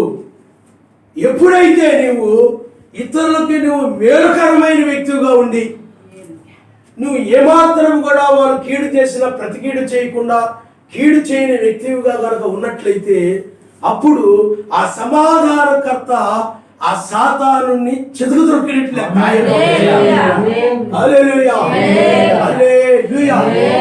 అందుకనే సాతానుడు వాడు కీడు చేయవాడు. అందుకనే ఈ కీడుకరమైనవి ఉన్నాయి. నీకు ఆ కీడుకలు అసూయ అనేది, ద్వేషం అనేది, క్రోధం అనేది, ఈ శరీర సంబంధమైన సంగతి ఇవన్నీ కూడా ఏం చేస్తానంటే నీకు కీడు చేసి నీకు వాక్యములు తప్పించేవి, సర్వశక్తిమంతునికి దూరం చేసేవి అన్నీ కూడా. అవన్నీ నీలో ఉన్నప్పుడు సర్వశక్తిమంతునికి నువ్వు దూరం అయిపోతావు అన్నమాట. సర్వశక్తిమంతుని నీకు మధ్య భేదము, నీలో అసూయ ఉన్నట్లయితే సర్వశక్తిమంతునికి నీకు మధ్య దూరముగా ఉన్నట్లే, సమాధానం లేనట్లు లెక్క. నీలో పగ ఉన్నట్లయితే నీకు సర్వశక్తిమంతునికి మధ్య భేదం ఉన్నట్టు లెక్క. నీలో ఆ యొక్క కొన్నిములు చెప్పే బుద్ధి ఉన్నట్లయితే, అది భేదములు కలుగు చేసే బుద్ధి ఉన్నట్లయితే, విభేదాలు పెట్టేటువంటి స్వభావం ఉన్నట్లయితే, ఆ నాలుగు ఉన్నట్లయితే నీవు సర్వశక్తిమంతునికి నీకు మధ్య విభేదం ఉన్నట్లు లెక్క. ఇవన్నీ ఎప్పుడైతే నీవు ఈ భేదములు కలుగు చేసే బోధలు, సిద్ధాంతాలు, ఈ యొక్క శరీరానుసారమైనవి ఎప్పుడైతే నీవు విడిచిపెట్టేస్తావో, వదిలివేసి నీవు మేలు చేసే వ్యక్తిగా, ప్రేమ కలిగిన వ్యక్తిగా, కీడు ఏమాత్రము కీడుకు ప్రతి కీడు గాని కీడు గాని ఏమాత్రము చేయకుండా ప్రేమ కలిగిన వ్యక్తిగా ఉన్నప్పుడు క్షేమాభివృద్ధికరమైన అనుకూలం వచ్చినవే పలుకుడు గాని మీ నోట దుర్భాష ఏదైనా రాని కూడా బైబిల్ చెప్తుంది. ఈ మాట వలన ఎవరు కూడా సర్వశక్తివంతునికి దూరము కాకూడదు, వాక్యానికి దూరము కాకూడదు. ఈ మాట వల్ల సర్వశక్తివంతునికి దగ్గర అవ్వాలి. సమాధానపరిచేటువంటి సంగతి. అందుకే సమాధానపరచు వారు ధన్యులు, వారు సర్వశక్తివంతులు కుమారులు. అందులో ఎప్పుడైతే నువ్వు ఒక ప్రేమ గల వ్యక్తిగా మారుతావో ఈ తెల్లవారుజామున, అందుకని కొంచెం వర్తమానం వలన ఇప్పుడు ఈ మర్జ్యమైనవన్నీ కూడా నశించేటువంటి ఇవన్నీ కూడా ఈ కీడుకరమైనవన్నీ కూడా నిన్ను వదిలిపెట్టి వెళ్ళిపోతాయి. అప్పుడు నీవు ప్రేమ కలిగిన వ్యక్తిగా మారుతావు. ఎప్పుడైతే నువ్వు ప్రేమ కలిగిన వ్యక్తిగా మారావో అప్పుడు అపవాది చితక దొరకబడినట్లే. అప్పుడు నీకు సర్వశక్తిమంతుని మధ్య సమాధానం వచ్చేస్తుంది. అందుకని సమాధానకర్త అంటే ఎవరు చెప్పండి? వేకువ నక్షత్రం. తెల్లవారుజామున నీకు ఆయనకి మధ్య సమాధానకర్త ఆయన. ఎప్పుడైతే నీకు ఆయన మధ్య సమాధానం వచ్చిందో అప్పుడు పరిశుద్ధాత్మ మీద ఆనందం వచ్చేస్తుంది. ఎవరికైనా పరిశుద్ధాత్మ మీద ఆనందించలేకపోతున్నారంటే వారి సాతాను ఇంకా వారి జీవితాలను చెతుకు దొరకబడలేదు. వారిలో ఇంకా ఈ కీడుకరమైనవి త్రోసివేయబడలేదు. అద్రాలోచనలు, రకరకాలని అవన్నీ కూడా, గర్వము, ఇవన్నీ కూడా అవి పోనప్పుడు ఆ మనిషిలో పరిశుద్ధాత్మ మీద ఆనందం రా. ఆ ప్రేమ నీలోనికి వచ్చింది. ఎందుకంటే ఆ ప్రేమను తలరాయి వేకువ నక్షత్రమే. ఆయన వాక్యం కంటే మీరు ఎక్కువగా దేన్ని నువ్వు ప్రేమించలేదు. ఆ ప్రేమను తలరాయి నువ్వు కలిగి ఉన్నప్పుడు ఇవన్నీ కూడా వెళ్ళిపోతాయి బయటికి. ఈ తలరాయిను నీకు అమర్చబడినప్పుడు ఈ కీడుకరమైనవన్నీ కూడా వెళ్ళిపోతాయి. నువ్వు అప్పుడు మేలుకరమైన వ్యక్తిగా నీవు ఉంటావు. అంటే అక్కడ సమాధానకర్త అయినటువంటి సర్వశక్తిమంతుడే సాతానుని చితకలు. అంటే నీకు ఆయనకి మధ్య ఇంకా సాతాను ఇక లేడు, భేదములకు లేవు. ఆ భేదములే సాతాను. లేవు. ఆయనకి నీకు మధ్య సమాధానం ఉంటుంది. అప్పుడు పరిశుద్ధాత్మ ఆనందంతో అందుకని సాతానుని శీఘ్రముగా చెత్త దొరికే సమయం ఇది. నిజముగా ఊరియా సాతానుని చితక దొరికాడు. సాతాను చెప్పుండొచ్చు, దావీదు చెప్పాడు నీ ఇంటికి వెళ్ళు. దావీదు చెప్పాడు కదా, చక్కగా నీ ఇంటికి వెళ్ళి భోజనం చేయము, ఆయన చక్కగా నువ్వు విశ్రాంతి తీసుకో అని దావీదు చెప్పాడు కదా. నువ్వు వెళ్ళి చక్కగా వెళ్ళి విశ్రాంతి తీసుకో, చక్కగా మంచం మీద పడుకుని దొర్లు బాగా తినేసి ఆ పట్టు చూసుకుంటూ ఆ బొజ్జ చూసుకుంటూ బాగా కడుపు నిండిందని ఆ పేకల వరకు తినేసి అటు ఇటు దొర్లు, హ్యాపీగా దొర్లు అని సాతానుడు చెప్పుండొచ్చు. కానీ సాతాను మాటలు ఏమాత్రం కూడా పట్టించుకోలేదు. దావీదు చెప్పాడు కదయా ఉరియా ఇల్లు చక్కగా నీ సాతాను అని ఉండొచ్చు, వినలేదు. సర్వశక్తిమంతుని మాట మాత్రమే అతను యూదుడు, అన్యత్వములో నుండి యూదుడుగా మారాడు. ఇత్తీయుడు ఉన్న బైబిల్లో అతడు యూదుడుగా మారాడు. అతడు మంచి సైనికుడు అతడు. కానీ నీవు కూడా ఈ చివరి కాలములో సాతానుని చితక దొరకవలసిన సమయం ఇది. సాతానుని చితక దొరకవలసిన సమయము ఇదే. ఎప్పుడైతే వాక్య వ్యతిరేకమైన వాడు విడిచిపెట్టేస్తావో వాడి సాతానుని నీవు నీ కాళ్ళ క్రింద చితక దొరికినట్లే. అందుకనే వాక్యానికి లోబడినప్పుడు ఆయనకి నీకు మధ్య సమాధానం వస్తుంది. అప్పుడేం జరుగుతుంది చెప్పండి, సాతాను చితక దొరకబడినట్టు. ఇంతకుముందు నువ్వు బట్టి అబద్ధాలు ఆడేవాడు అనుకోండి, అప్పుడు నువ్వు నీ సాతాను ఎక్కడున్నాడు, నేను ఆడిస్తున్నాడు వాడు. నోరు తెరిస్తే అబద్ధాలు ఆడుతూ ఉంటావు, సాతాను నిన్ను ఆడిస్తూ ఉంటావు. ఎప్పుడైతే నీవు ఈ వాక్యం దగ్గరకు వచ్చినప్పుడు లేకపోతే లోకాశలు నీలో ఉండేవి, అవి నీ సాతాను నిన్ను ఆడిస్తూ ఉండేవాడు, నిన్ను వెంబడిస్తూ ఉండేవాడు. కానీ ఎప్పుడైతే ఈ వాక్యం దగ్గరకు వచ్చేసావో ఇక ఆయన రాజ్యం రాబోతుంది, ఇది అంతం కాబోతుంది, ఇక లోకం మీద మనసు పెట్టే సమయం ఇది కాదని ఈ సమాధానకర్త యొక్క వర్తమానం నువ్వు విన్నప్పుడు ఆ యొక్క ఎప్పుడైతే లోక సంబంధమైన వాటిని వదిలిపెట్టేసావో అప్పుడు అపవాది సంబంధం వదిలిపెట్టావు. కాబట్టి అపవాది సంబంధమైన వాటిని వదిలిపెట్టినప్పుడు ఆ లోకాశను, అసూయ, గర్వము, ఈ దురాలోచన ఇవన్నీ వదిలిపెట్టేసినప్పుడు వాటికి నువ్వు చితక దొరికినట్లే. ఆయన వదిలేసినప్పుడు అవి నిన్ను ఏలుబడి చేస్తున్నాయంటే వాడిని ఇంకా నువ్వు తొక్కలేదు. అందుకనే సమాధానకర్త వల్ల ఇప్పుడు ఏం జరుగుతుందంటే అపవాది చితక దొరకబడతాయి, వాడి ఆలోచనలు చితక దొరకబడతాయి, నీ పట్ల అసూయ చితక దొరకబడుతుంది, దేశం చితక దొరకబడుతుంది, అల్లరితో కూడిన ఆటపాటలు చితక దొరకబడతాయి. ఆ టీవీలో, ఆ సెల్ ఫోన్లో అల్లరితో కూడిన ఆటపాటలు అవి చితక దొరకబడతాయి, దేశము చితక దొరకబడుతుంది. ఇవన్నీ మరణానికి సంబంధించినవే, ఇవన్నీ శరీరానుసారమైనవే. అప్పుడు నీకు ఆయనకు మధ్య సమాధానం ఉంది. మనుషులతో కూడా నువ్వు మేలుకరమైన వ్యక్తిగా, సమాధానం లేని వ్యక్తిగా ఉంటావు. ఆయన మనిషి సమాధానం లేదనుకోండి, ఇద్దరు వ్యక్తుల మధ్య సమాధానం లేకపోతే ఆ పని సరిగా సాగదు. ఎందుకంటే ఒకరికొకరు పడక ఆ పని సరిగ్గా చేయరు. ఆ చెప్తే నేను ఎంత చేయాలా, వీళ్ళు చెప్తే నేను ఎంత చేయాలా, నా విలువ తెలియాలంటే ఇది మానేతగానే అప్పుడు తెలుస్తుంది. ఇలాంటి దురాలోచనలన్నీ ఉంటాయి అన్నమాట. అప్పుడు ఆ పని ఏమైపోద్దంటే సరిగా చాలు. సమాధానం ఉన్న చోటే ఒకరికొకరు మాట్లాడుకొని ఆ పనిని చక్కగా వాక్య ప్రకారంగా నెరవేర్చుకుంటూ వెళ్తారు. ఆయన సమాధానం లేకపోతే ఏం జరుగుతుంది చెప్పండి. ఒక వ్యక్తి మీద ఉన్న దేశాన్ని బట్టి ఆయన కార్యాలు సరిగ్గా చేయరు, ఆ వ్యక్తి మీద ఉన్న మంటను బట్టి ఆయన కార్యాలు సరిగ్గా చేయరు. అప్పుడు ఏమైపోతుంది చెప్పండి, అక్కడ సమాధానం లేనందువల్ల అపవాది పనిచేయడం వలన ఆయన కార్యం అక్కడ ఆగిపోతూ ఉంటుంది, ఆయన కార్యం జరగకుండా ఉన్నది. వీళ్ళు ఏమనుకుంటారు, నేను ఆ వ్యక్తి మీద బాధ తీర్చుకున్నాను అనుకుంటారు, కానీ ఇక్కడ సర్వశక్తి మీద కార్యం ఆగిపోయింది అనే విషయం వీళ్ళకి తెలియదు. అక్కడ వాళ్ళు ఆయన వాక్యాన్ని మీరిపోయామనే విషయం తెలియదు. అందుకని ఆయన పనులను వెనకేస్తారు కొన్నిసార్లు. కారణం ఏంటంటే సమాధానం లేకపోతే, ఒకరి మీద ఒకరు ఉన్నటువంటి ఆ కడుపు మంటను బట్టి ఆ పనులు చేయరు. సమాధానం ఉన్న చోటనే ఆయన కార్యాలు జరుగుతూ ఉంటాయి. ఆయన సాతాను చితక దొరకబడిన చోట ఆయన కార్యములు జరుగుతూ ఉంటాయి. సాతాను చితక దొక్కాడంటే అందుకని సమాధానకర్తకు సర్వశక్తివంతుడు మీ కాళ్ళ క్రింద సాతానుని శీఘ్రముగా చేత తొక్కించాడు.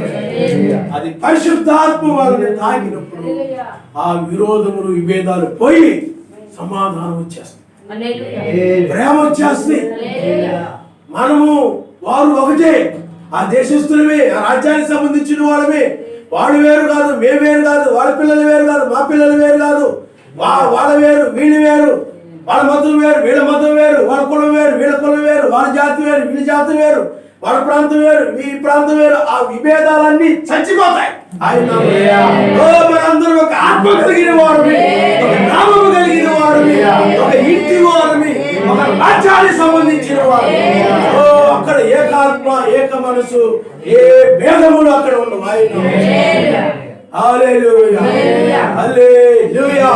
అక్కడే సాతాను చితక దొరకబడినట్లే. చాలా సంఘాల్లో మాదా మతము ఈ మతము, మాదా గొప్ప కులము ఈ కులము, లేకపోతే మేము ఆ జాతి మాది ఈ జాతి, మేము డబ్బున్నోళ్ళు పేదోళ్ళు అని భేదాలు ఉంటాయి. వాటిని బట్టి పాస్టర్లు కూడా ప్రేమిస్తూ ఉంటుంటారు, వారు కూడా భేదాలు చూపిస్తుంటారు. డబ్బులు ఎక్కువగా ఇచ్చేవాళ్ళు బాగా ప్రేమించడం, డబ్బులు తక్కువగా ఇచ్చేవాళ్ళు తక్కువగా ప్రేమించడం, అంటే పేదలను తక్కువగా ప్రేమించడం, డబ్బులను బాగా ధనవంతులు బాగా ఎక్కువ ప్రేమించడం, ఇవన్నీ చేస్తూ ఉంటారు. మెస్సయ్యలో చేయడు ఓ ధనవంతుడని పేదవాడని ఆయనకి భేదము లేదు. ఒకే విశ్వాసము, ఒకే మనస్సు, ఒకే ఆత్మ, ఒకే నామము, ఒకే రాజ్యము, ఒకే రాజ్యానికి సంబంధించిన వారమే గాని మాకు కులము లేదు, మతము లేదు, జాతి లేదు. మనము దావీదు వంశీయులమై ఉన్నాము, అబ్రహాము యొక్క పిల్లలమై ఉన్నాము. ఆయన నామమునిస్తాం. హల్లెలూయా హల్లెలూయా. కాబట్టి అక్కడ ఏమైపోయి చెప్పండి, అపవాది చితకు దొరకబడ్డాడు.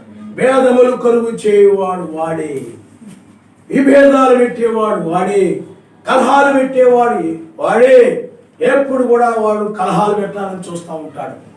కానీ ఎప్పుడైతే సమాధానకర్త అక్కడ ఉంటాడు, వేకువ నక్షత్రం ఎక్కడైతే వేకువ నక్షత్రం ఎవరు హృదయములో అయితే ప్రకాశించును, సమాధానకర్త ఎవరు హృదయములో అయితే ప్రకాశించును, అక్కడ సాతాను చెట్టుకు దొరకబడతాడు. సర్వశక్తిమంతుడే శీఘ్రముగా మీ కాళ్ళ కింద వాడు త్రొక్కించును. అంటే వాడు ఎక్కడ ఉంటాడు చెప్పండి, కాళ్ళ క్రింద ఉంటాడు.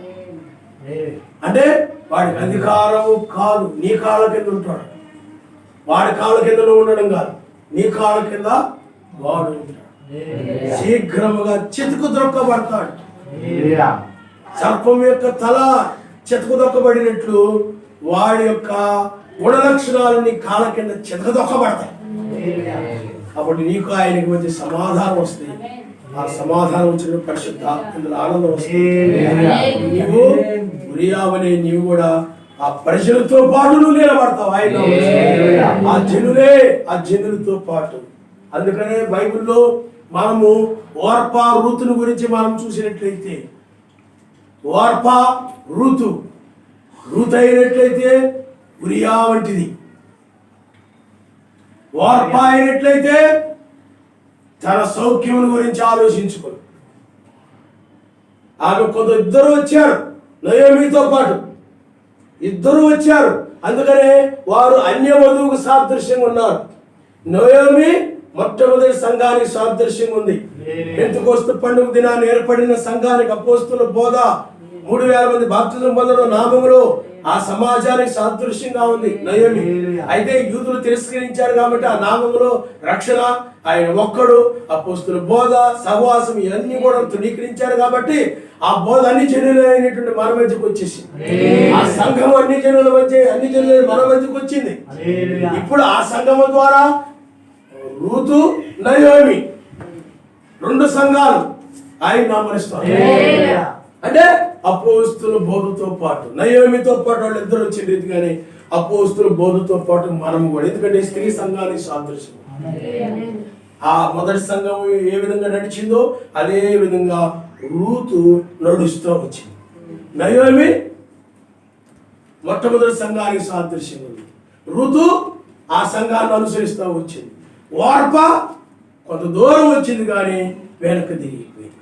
అంటే కొంత దూరం వచ్చిన తర్వాత ఆమె ఆ యొక్క తన ప్రజలతో పాటు, తన లోక సంబంధమైన వారితో పాటు, అన్యులతో పాటు తిరగాలని, అన్యులతో పాటు భుజిస్తూ, అన్యులతో పాటు ఇంకా ఏదో వివాహాలు చేసుకుని, లేకపోతే అన్యులతో పాటు ధనాన్ని సంపాదించుకొని అన్యులు జీవించినట్లు జీవించాలనుకొని ఆ యొక్క ఓర్ప వెనక్కి తిరిగి వెళ్ళిపోయింది. ఆయన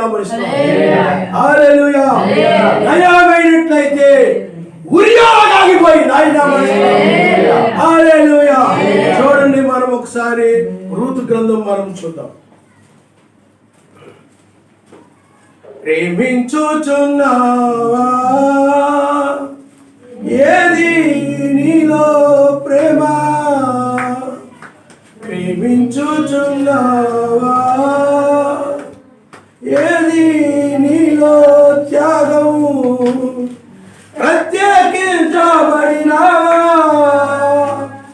ప్రియమైన మెస్సయ్య వధువుగా ప్రత్యేకించబడినావా, పరమునకు చేర్చబడే వధువుగా ప్రేమించుచున్నావా, ఏది నీలో ప్రేమ? ప్రేమించుచున్నావా, ఏది నీలో త్యాగం? ప్రత్యేకించబడినావా, ప్రియమైన మెస్సయ్య వధువుగా ప్రత్యేకించబడినావా, పరమునకు చేర్చబడే వధువుగా ప్రేమించుచున్నావా. హల్లెలూయా. చూడండి, ఆ ప్రేమ, ఆ రూతులో ఆ ప్రేమ కనపడతా ఉంది. ఓర్పాలో ఆ ప్రేమ లేదు. కాబట్టి పిల్లరా, అక్కడ ఏమంటుందో మీరు చూడండి. చూడమ్మా, మొదటి అధ్యాయము 11 వచ్చినట్టు మనం బాగా చదువుతాం. నయోమి, నా కుమార్తెలారా, మీరు మరలండి, నాతో కూడా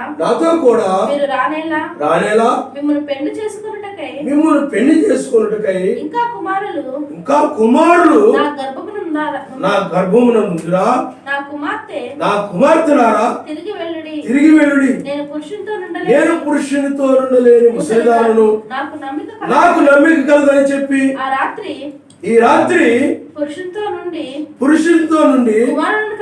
కుమారులను కనినను. వారు పెద్దవారు వరకు వారి కొరకు మీరు కనిపెట్టుకుందురా. మీరు వారి కొరకు కనిపెట్టుకొని పురుషులు లేక వెంటనే కత్తిల ఇందురా. నా కుమార్తెలారా, అది కూడదు. యావే నాకు విరోధి ఆయను.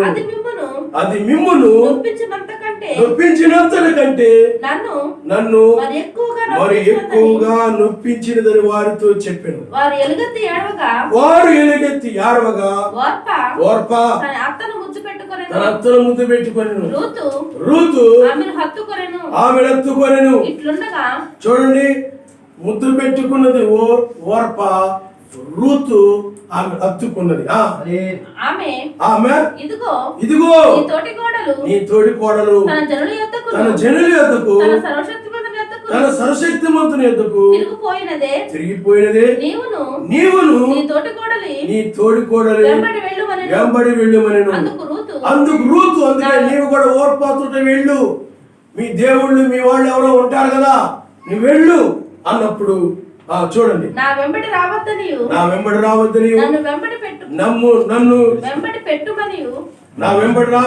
నన్ను విడిచిపెట్టుమనియు నన్ను బ్రతిమాలుకోవద్దు. నీవు వెళ్ళు చోటికి నేను వస్తాను. నీవు నివసించు చోటనే నేను నివసిస్తాను. నీ జనమే నా జనము, నీ సర్వశక్తిమంతుడే నా సర్వశక్తిమంతుడు. నీవు మృతి పొందు చోటను నేను మృతి నొందిదను.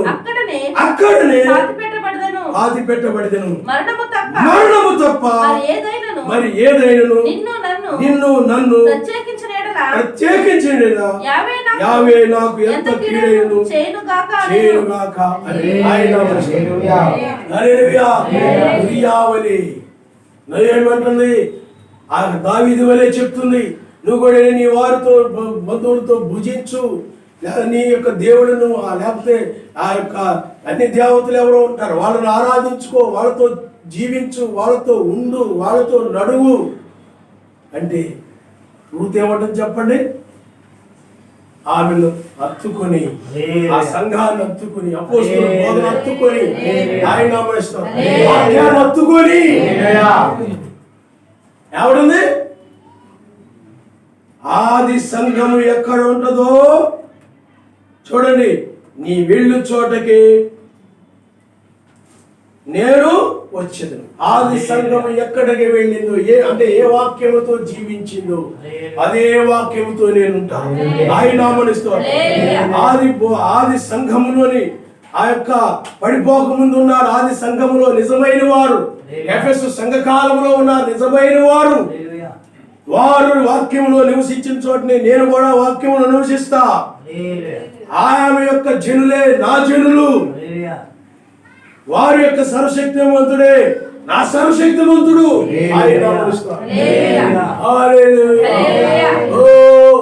ఇక్కడ నీవు యుద్ధ రంగములో ఉండగా నేను వెళ్ళిపోయేదనా? ఆయన నీతో శ్రమ పడతాను, నీతో కష్టపడతాను. నువ్వు పొలం పనులకు వెళ్ళమంటే పొలం పనులకు వెళ్తాను, లేకపోతే కూలి పనులకు వెళ్ళమంటే వెళ్తాను. నువ్వు ఏది చెప్తే దాని ప్రకారం, ఇజ్రాయెల్ దేశంలో ఏది ఉన్నదో దాని ప్రకారమే. అలాగే నీవు ఈ విధముగా ఉండగా నేను నిన్ను విడిచి ఆ యొక్క నా స్వజనుల వద్దకు నేను వెళ్ళుదునా? వెళ్ళను అని ఉరియావలే చెప్తే నీవు కూడా నీ స్వజనులతో నీవు ఉండాలి. ఆత్మ సంబంధమైన వారే నీ స్వజనులు, మగ సంబంధమైన వారు కాదు, పాపము సంబంధమైన వారు కాదు. వాళ్ళ మీద నీ నామము లేదు. వారిలో ఆయన యొక్క అంటే నువ్వు కలిగి ఉన్న నామము వారి మీద లేదు. వారు నీవు కలిగి ఉన్న ఆత్మ అంటే నీ ఆత్మ వారిలో లేదు. వారు అపవిత్రులు, విగ్రహారాధికులు. కాబట్టి నీవు వారితో ఉల్లసించుటకు, ఆనందించుటకు, వారితో కలిసి భుజించి సంతోషంగా జీవించుటకు కాదు గాని ఆయన ప్రజలతో, ఆయన యొక్క వధువుతో, ఆయన యొక్క సమాజముతో, అపోస్తుల బోధతో. అందుకని అపోస్తులు బోధించిన బోధ ఇది. మరి అపోస్తులే పేతురు గారు చెప్పారు. పేతురు రాసిన 2వ పత్రిక 1వ అధ్యాయం 16-19 పేకుచు గురించి చెప్పాడు. యోహాను గారు పద్మాసు దీపములు ఆయన 2 సార్లు చెప్పాడు. ద్వితీయ సంఘ కాలంలో చెప్పాడు. మరలా చివరి ప్రకటన గ్రంథము చివరిలో చెప్పాడు. ఆయన అది అపోస్తులు చెప్పిన బోధ. రోమిలకు రాస్తూ పౌలు గారు కాలం నిద్ర మేల్కొని వేళని తెలుసుకుని ఇలా వచ్చేయడి, శ్వాసమైనప్పటికీ రక్షణ సమీపంగా ఉందని అపోస్తులు బోధించిన బోధ ఇది. ఆయన అపోస్తుల బోధ అంటే చాలా మంది నామములో బాప్తిసం పొందడమే, ఆయన ఒక్కడే ఒప్పుకోవడమే అని అనుకుంటా ఉంటారు చాలా మంది. అపోస్తులు బోధించాలి ఆయన రాకడ గురించి. గారు కూడా 2వ రాకడ గురించి ముందుగా చెప్పాడు. అందుకనే మొదటి రాకడ ముందు యోహాను ఉన్నట్లుగానే 2వ రాకడకు ముందు నీ ఉండు ఆ మాట. కాబట్టి 2వ రాకడ ముందుగా మొదటి రాకడ ముందు యోహాను ఏలి ఆత్మ కలిగిన వాడు యోహాను ఉన్నాడు. 2వ రాకడ ముందుగా బ్రహ్నాం గారు, జాన్సన్ గారు వీళ్ళందరూ కూడా ఏలి ఆత్మ కలిగిన వాడు. వధువులో కూడా ఏలి ఆత్మ ఉంది. ఏలి అవలి ఆరోహణం కోసమే. కాబట్టి ఆయన రాకడ ముందుగా ఏలి ఆత్మ కలిగిన వ్యక్తి మరలా ఇలోదయ సంఘకాలంలో మనం చూస్తాం. మొదటి రాకడ ముందుగా, 2వ రాకడ ముందుగా. ఇప్పుడు ఆయన 2వసారి రంగం మీదకి వచ్చాడు.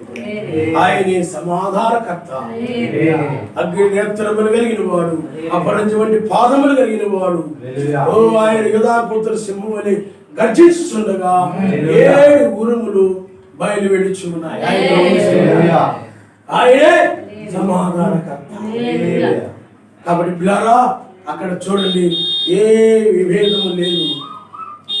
అక్కడ రూతు నయోమితో పాటు నిలిచి యుద్ధ రంగంలో, ఆ కష్టములలో, ఆ కన్నిటిలో, ఆ శ్రమలలో, ఆ బాధలలో అన్నిటిలో మనం కూడా ఆది అపోస్తులు వాళ్ళ వలె మనం కూడా వాక్యం మీద నిలబడడం ద్వారా మనం కూడా వారి వంటి శ్రమల్లో వారి వంటి నిందల్లో ఆ నామాన్ని ధరించుకోవడం ద్వారా వారి వలె అవమానాల్లో వాటన్నిటిని కూడా ఎగతాళి చేయబడుతూ అపాసం చేయబడుతూ మనం ముందుకు వెళ్తున్నాం. అంతేగాని మనము లోకంలోని వారి వలె మనము యుద్ధ రంగంలో ఉన్నటువంటి మనము లోకంలోని వారి వలె యుద్ధ రంగంలో ఉండకుండా వాక్యములు మీటింగ్స్ జరుగుతుంటే ఆ మీటింగ్స్ లో ఉండకుండా ఏ ఊర్లోకి వెళ్ళిపోయో ఆ ఊర్లోకి వెళ్ళిపోయో బంధువులతోటో లేకపోతే చుట్టాలతో వాళ్ళతో వీళ్ళతో కలిసిమెలిసి తిరిగి ఆనందిస్తూ అది కాదు, నువ్వు యుద్ధ రంగంలో ఉండాలి. ఉరియా ఆ విధంగా చేయలేదు. ఉరియా వాక్యం మీద నిలబడ్డాడు. ఉరియా యుద్ధ రంగంలో నిలబడ్డాడు. అందుకనే ఇది అలా ఇలా తిరిగే సమయం కాదు, కానీ మంచి భోజనాల కోసమో లేకపోతే మంచి విలాసవంతమైన జీవితాల కోసమో సుఖభోగాల కోసమో పరిగెత్తే సమయం ఇది కాదు, కానీ యుద్ధ రంగములో నీవు ఉరియావలే నిలిచి ఉండే సమయం. ఓ నా ప్రజలందరూ కూడా యుద్ధ రంగంలో ఉండగా వాక్యమును వింటూ ఉండగా ఆరాధిస్తూ ఉండగా పాటలు పాడుతూ ఉండగా ఆతిథ్యం ఇస్తూ పరిచయం చేస్తూ ఒకరినొకరు ఆదరించుకుంటూ ఉండగా నేను ఊర్ల మీద వెళ్ళి తిరిగేదనా, లోకస్తులతో పాటు నేను భుజించేదనా. ఓ ఓర్ప ఆ విధంగా అనుకుని ఉండొచ్చేమో కానీ రూతు ఆ విధంగా అనుకోలేదు.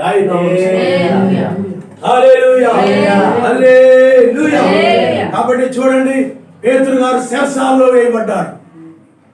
ఆ శిరసాల్లో వేయబడితే ఆ సమాజం ఏం చేసిందంటే ప్రార్థించడం. అక్కడ వాళ్ళు అనొచ్చు, ప్రార్థన లేదు, ఏమీ లేదు, మీరు ఇంటికి వెళ్ళి హ్యాపీగా రెస్ట్ తీసుకోండి, విశ్రాంతి తీసుకోండి, చక్కగా మీ ఇంట్లో వాళ్ళ చేత కమ్మగా అవి బూర్లు గారెలు అవి వండించుకొని హ్యాపీగా సుఖంగా ఉండండి అని ఎవరైనా చెప్పి ఉండొచ్చు. ఆ సమాజం కూడా అంటున్నారు, పేతురు శిరసాలలో ఉండగా మేము ఇంటికి వెళ్ళి మేము సుఖించదమా, మేము ఇంటికి వెళ్ళి మంచి భోజనం భుజించదమా, మేము ఇంటికి వెళ్ళి మా భార్యలతో మా భర్తలతో మేము పరుండేదమా, లేదు అత్యాసక్తితో ప్రార్థిస్తామన్నారు.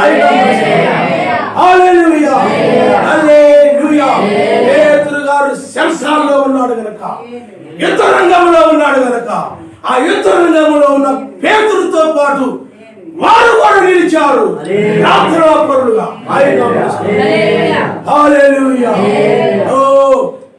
పేతురు శిరసాల్లో సువార్త ప్రకటించు నిమిత్తమై అతడు బంధించబడి ఉండగా మేము వెళ్ళి సుఖించదమా, లేదు పేతురు గారి కొరకు మేము ప్రార్థిస్తాం.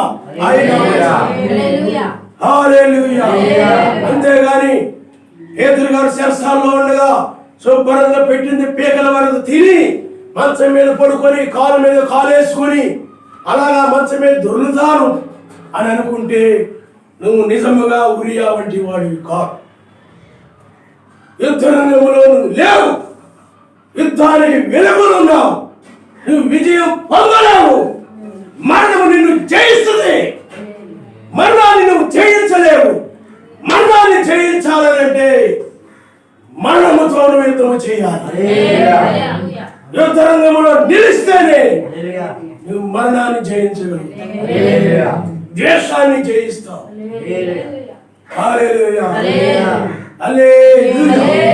కాబట్టి ఈ సమయము ఉరియావలే అలాంటి మనసు కలిగిన వ్యక్తిగా నీ ఉండాలి. ఆయన మనసు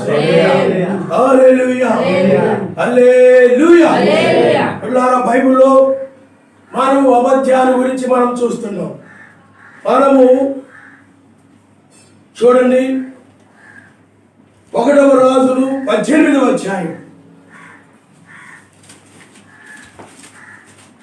1వ రాజులు గ్రంథము 18వ అధ్యాయము మొదటి నుండి మనం చదువుదాం. అనేక దినముల తరువాత 3వ సంవత్సరమందు యావే వాక్కు ఏలియాకు ప్రత్యక్షమై నేను భూమి మీద వర్షము కురిపింపబోచున్నాను. నీవు నువ్వు వెళ్ళి అహాబును దర్శించమని సెలవీగా అహాబును దర్శించుటకై ఏలియా వెళ్ళిపోయాను. షోమ్రోనులో ఘోరమైన క్షామం అంటే కరువు వచ్చేసింది. అహాబు తన గృహ నిర్వాహకుడు ఓబద్యాను పిలిపించాను. ఈ ఓబద్యా యావేయందు బహుభయభక్తులు గలవాడై యెజెబెలు యావే ప్రవక్తలను నిర్మూలము చేయుచుండగా గుహలో 50 మందిగా నూరుగురిని దాచి అన్నపానములిచ్చి వారిని పోషించును. ఆయన నామమున స్తోత్రం. హల్లెలూయా. ఇక్కడ యెజెబెలు ఏం చేస్తుందంటే యావే ప్రవక్తలను నిర్మూలన చేస్తా ఉంది. అది కరువు కాలము, వర్షాలు లేవు. ఏలియా వర్షము కురవకుండా ప్రార్థించినప్పుడు అది వర్షం ఆగిపోయింది. ఆ వర్షం ఆగిపోయినప్పుడు చాలా భయంకరమైన కరువు వచ్చేసింది. మనుషులకు ఆహారం దొరకడం లేదు, ఆ తర్వాత జంతువులకు ఆహారం దొరకడం లేదు, పక్షులకు ఆహారం దొరకడం లేదు. అది చాలా కరువు కాలము. అంతేకాకుండా యెజెబెలు ఆమె యొక్క బోధలకు వ్యతిరేకముగా అనగా ధర్మశాస్త్రాన్ని ఎవరైతే అనుసరిస్తున్నారో ప్రకటిస్తున్నారో ఆ ప్రవక్తలను చంపడం ఆరంభించింది ఆమె. అది క్రూరమైన పని. ఆమె సిద్ధాంతాన్ని నిలబెట్టుకోవడం కోసము, ఆమె దుర్బోధనను ఆమె నిలబెట్టడం కోసము సంశక్తిమంతుని యొక్క ధర్మశాస్త్రాన్ని త్రోసివేసి ప్రవక్తల్ని చంపి బలిపీఠాలను పడగొట్టేసి ఆమె ఆ ఇశ్రాయేలు దేశంలో అస్తారోతు బయలుదేవత ఆరాధన పరిపూర్ణంగా తీసుకొని రావాలనే ఆలోచనతో ఆమె ఉంది. ఆ ఆలోచన కొరకు ఆమె పనిచేస్తా ఉంది. ఆ ఆలోచనతో ఆమె పనిచేస్తా ఉంది. అందుకని ఆమె ఆ ప్రవక్తలను, సంశక్తిమంతుని యొక్క ప్రవక్తలను ఆమె నిర్మూలము చేయుచుండగా, చూడండి, నిర్మూలము చేయుచుండగా ఆ ప్రవక్తలు యుద్ధ రంగంలో ఉన్నారు. యెజెబెలుకు విరోధముగా అనగా ఆ ధర్మశాస్త్రం పక్షముగా నిలబడి ఆ యొక్క బయలు అస్తారోతు దేవతలకు విరోధముగా నిలబడిన ప్రవక్తలు పోరాటములో ఉన్నారు, యుద్ధ రంగములో ఉన్నారు. ఆయన నామమున హల్లెలూయా. వాక్యపక్షంగా నిలబడ్డారు. తీర్థము, లెంట దినాలు, క్రిస్మస్, లేకపోతే వధువు సంఘాల్లో ఉన్నటువంటి ఆ యొక్క బ్రహ్మామేట్స్ గుంపులలో కొన్ని నిజమైన వారు ఉన్నారు, అలాగే అబద్ధమైన వారు ఉన్నారు. వధువు సంఘాల్లో వాళ్ళలో క్రీస్తు బ్రహ్మామేట్స్ వధువు ద్వారా నిండవ రాకడ జరుగుతుందని, కొనసాగింపు పరిచయని రకరకాల బోధనలు ఉన్నాయి. ఆ బోధనన్నిటికీ కూడా వ్యతిరేకంగా పోరాడుతూ ఆ రోజుల్లో ప్రవక్తలు ఎలా ఉన్నారో ఇప్పుడు కూడా ఆయన ప్రజలు ఉన్నారు. ఆయన అది నీవే. కాబట్టి ఇప్పుడు ఆనాడు ఆ యొక్క యెజెబెలు ఏ విధంగా అయితే ప్రవక్తలను నిర్మూలన చేయాలని తలంచిందో, అనేక మంది నిర్మూలన చేస్తూ ఉన్నదో, ఈనాడు కూడా వేకువ నక్షత్ర వర్తమానం విననివ్వకుండా ఆ లేఖనాలు నెరవేర్చబడుతుంటే వాటిని నమ్మనీయకుండా ఇప్పుడు కూడా యెజెబెలు ఆత్మ ఈ వధువు రాకడ, వధువు ద్వారా సూర్యుడు అనే బోధలో ఆ బోధకులు ఉపయోగించుకుంటూ ఆ నమ్మనీయకుండా చేస్తా ఉంది. ఆనాడు ఆ ప్రవక్తలు యుద్ధ రంగంలో ఉన్నారు, ఇప్పుడు కూడా నీవు యుద్ధ రంగంలో వారు ఆనాడు అస్తారోతు బయలుదేవతలకు వ్యతిరేకంగా పోరాడుతూ ఉన్నారు. అలాగే నీవు కూడా ఇప్పుడు ఈ యొక్క మత్స్యాగ సిద్ధాంతాలకు, వధువు సంఘాల్లో ఉన్న దుర్బోధకులకు, లోకంలో సువార్త దూరం మూయబడిందంటే నమ్మనటువంటి ఆ బోధకులకు నువ్వు విరోధముగా పోరాడుతూ ఉన్నావు. ఈనాడు నీవు ఆయన యొక్క వధువుగా నీవు ఉన్నావు. ఆ ప్రవక్తలు ఎలాగైతే నిర్మూలన చేయబడుతున్నారు, చంపబడుతూ ఉన్నారు, శ్రమ పెట్టబడుతూ ఉన్నారు, కొంతమంది తప్పించుకుంటూ ఉన్నారు. ఆ సమయంలో అబద్యా ఉరియావలే ఆలోచన చేశారు. అతను సర్వశక్తిమంతుడైన భయభక్తులు కలిగిన వాడు. బైబిల్ 50 భయభక్తులు కలిగిన వ్యక్తి ఉరియావలే నిలబడతాడు. ఆ ప్రవక్తలు ఇబ్బంది పడుతూ ఉండగా, నిర్మూలన చేయబడుతూ ఉండగా, శ్రమ పెట్టబడుతూ ఉండగా ఆ యొక్క ఓబద్యా నేను మంచి పొజిషన్ లో ఉన్నాను, పర్వాలేదు, నేను మంచి అహాబుకి మంచి గృహ నిర్వాహకుడుగా ఉన్నాను, పర్వాలేదు, మంచి రాజు దగ్గర ఉన్నాను, నా జీవితం బాగుంది, ఆ యొక్క ప్రవక్తల కంటే సర్వశక్తిమంతుడు నన్ను బాగా దీవించాడు, ఆశీర్వదించాడు, నాకేమి అహాబు దగ్గర ఏ ఇబ్బంది లేదు, ఏమీ లేదు, ఈ ప్రవక్తల్ని యెజెబెలు చంపుతా ఉంది కాబట్టి నన్ను ఏం చంపడం లేదు కాబట్టి నేను క్షేమకరంగా ఉన్నాను, స్తోత్రం, హల్లెలూయా అని కోటాలు పెట్టించుకోలేదు. ఏమి చేశాడు అంటే ఆ ప్రవక్తలని ఇక్కడ చూడండి, 50 మందిని 100 మందిని దాచి అన్నపానములిచ్చి వారిని పోషించాడని అతను ఏమి చేయకుండా ఇంటి దగ్గర ఉండొచ్చు, అహాబుతో ఉండొచ్చు, చక్కగా సుఖభోగాలు అనిపిస్తూ ఉండొచ్చు, కానీ అది రిస్కుతో కూడిన విషయం. ఈ విషయం కనుక ఓబద్యా చేసే విషయం కనుక యెజెబెలుకు తెలిసినట్లయితే, అహాబుకు తెలిసినట్లయితే ఓబద్యాను బ్రతకనివ్వదు, ఓబద్యాను కూడా నిర్మూలన చేస్తుంది ఆమె. అయినప్పటికీ కూడా ఆ ప్రాణానికి భయపడకుండా, ఆమెకు భయపడకుండా, సర్వశక్తిమంతునికి భయపడిన వాడు తన సుఖభోగాల గురించి వెళ్ళి తన భార్యతో దొర్లుట కంటే, మంచి భోజనాలు వండించుకుని తిరుడు కంటే ఈ ప్రవక్తలతో పాటు శ్రమపడుటమే ఆ యొక్క ప్రవక్తలని గుహలలోనికి 50 మందిని 100 మందిని అతడు చేర్చాడను ఆయన మనసు. వారిని దాచిపెట్టాడు ఎవరికి తెలియకుండా. యెజెబెలుకు తెలిస్తే వీళ్ళని చంపివేస్తని ఆ ప్రవక్తలు సర్వశక్తిమంతుని యొక్క ప్రవక్తలు అని ఎరిగి ఓబద్యా వారిని ఏమాత్రమే కూడా నాశనం చేయనివ్వకుండా, నశించకుండా ఆ ప్రవక్తలని ఆ యొక్క ఓబద్యా దాచాడు. యుద్ధ రంగంలో ప్రవక్తలతో పాటు అతడు వాడిని నిలిచాడు. ఆయన వారిని పోషించాడు, వారికి ఏమేమి కావాలో అవన్నీ కూడా వాళ్ళకి సమకూర్చి ఆ ప్రవక్తలని వారి ప్రాణాలు పోగొట్టుకోకుండా వారి ప్రాణాలతో జీవించినట్లు వారిని పోషించాడు. కాబట్టి పిల్లలు మీరు ఆలోచన చేయండి, ఇక్కడ ఓబద్యా యుద్ధ రంగములో ఆ ప్రవక్తలతో పాటు నిలిచాడు.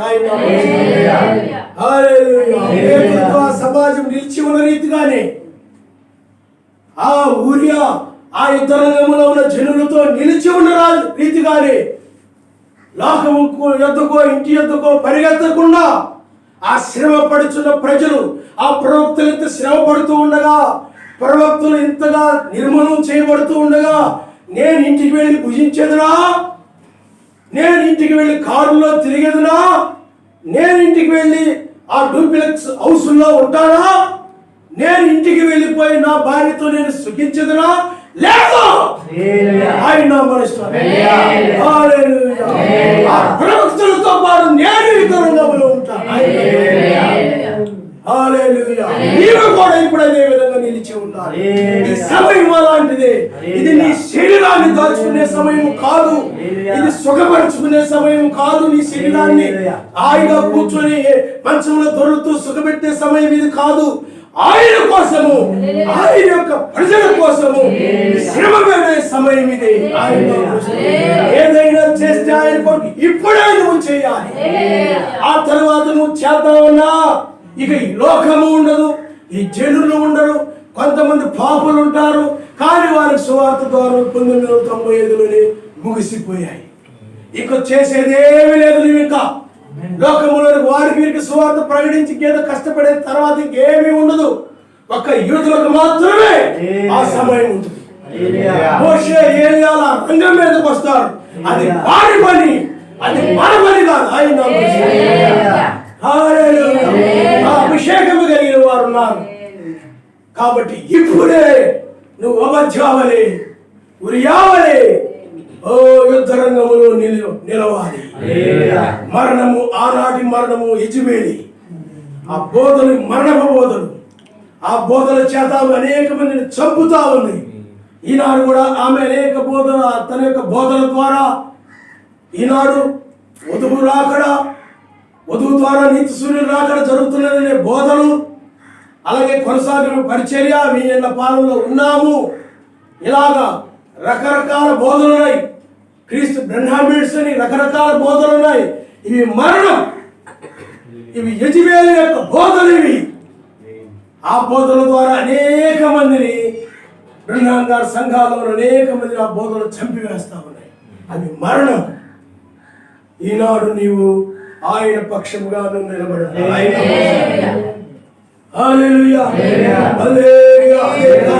ఏలియా శ్రమ పడుతూ ఉన్నప్పుడు ఎలీషా ఏలియాతో నిలిచాడు. ఆయన బేతేలుకు ఆయన నిలబడుతున్నారు. ఎందుకంటే గిల్గాలు నుండి వాళ్ళు వస్తూ ఉన్నారు. తర్వాత ఎరుకోకి అయినా ఎలీషా ఏలియాతో వచ్చాడు. అతని ఇంటికి వెళ్ళిపోవచ్చు, అక్కడ మంచి వ్యవసాయం ఉంది, మంచి ఎద్దులు ఉన్నాయి, చక్కని పంటలు పండుతాయి, ఆ వ్యవసాయాన్ని చూసుకోవచ్చు అతడు వెళ్ళి. కానీ అతడు ఆ అరకలని అక్కడ పెట్టి ఏలియాని అతడు వెంబడిస్తూ ఉన్నాడు. ఏలియాతో శ్రమ పడుతూ ఉన్నాడు. ఏలియా యుద్ధ రంగంలో ఉన్నాడని ఉరియావని ఎరిగి ఉన్నాడు ఆయన. కాబట్టి ఇప్పుడు నీవు యుద్ధ రంగంలో నిలిచి ఉండే సమయం ఇది.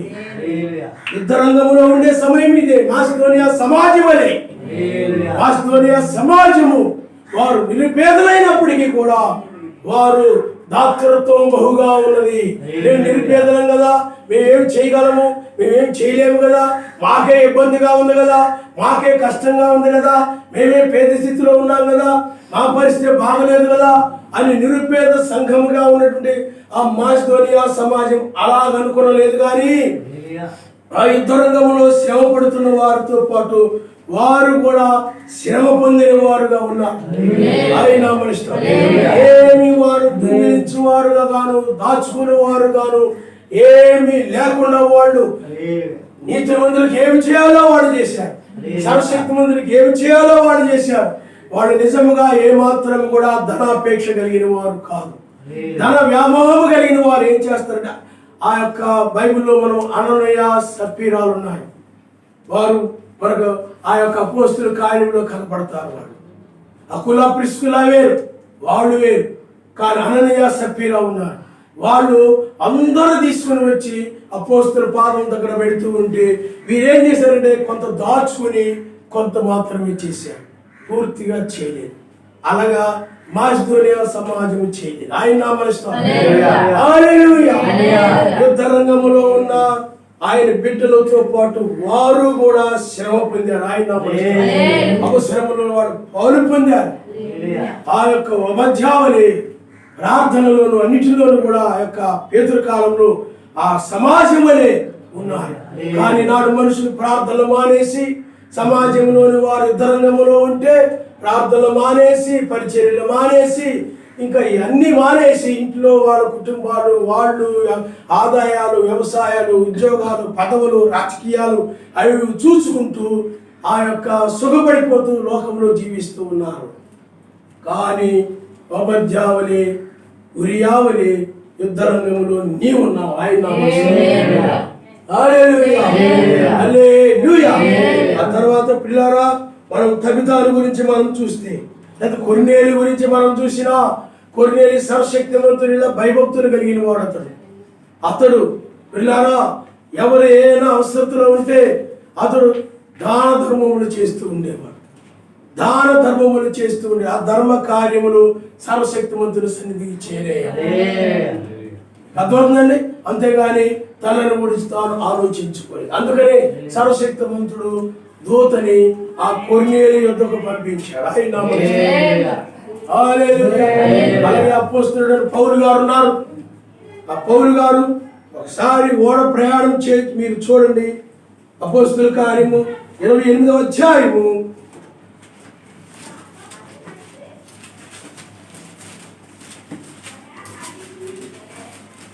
అపోస్తల కార్యం 28వ అధ్యాయము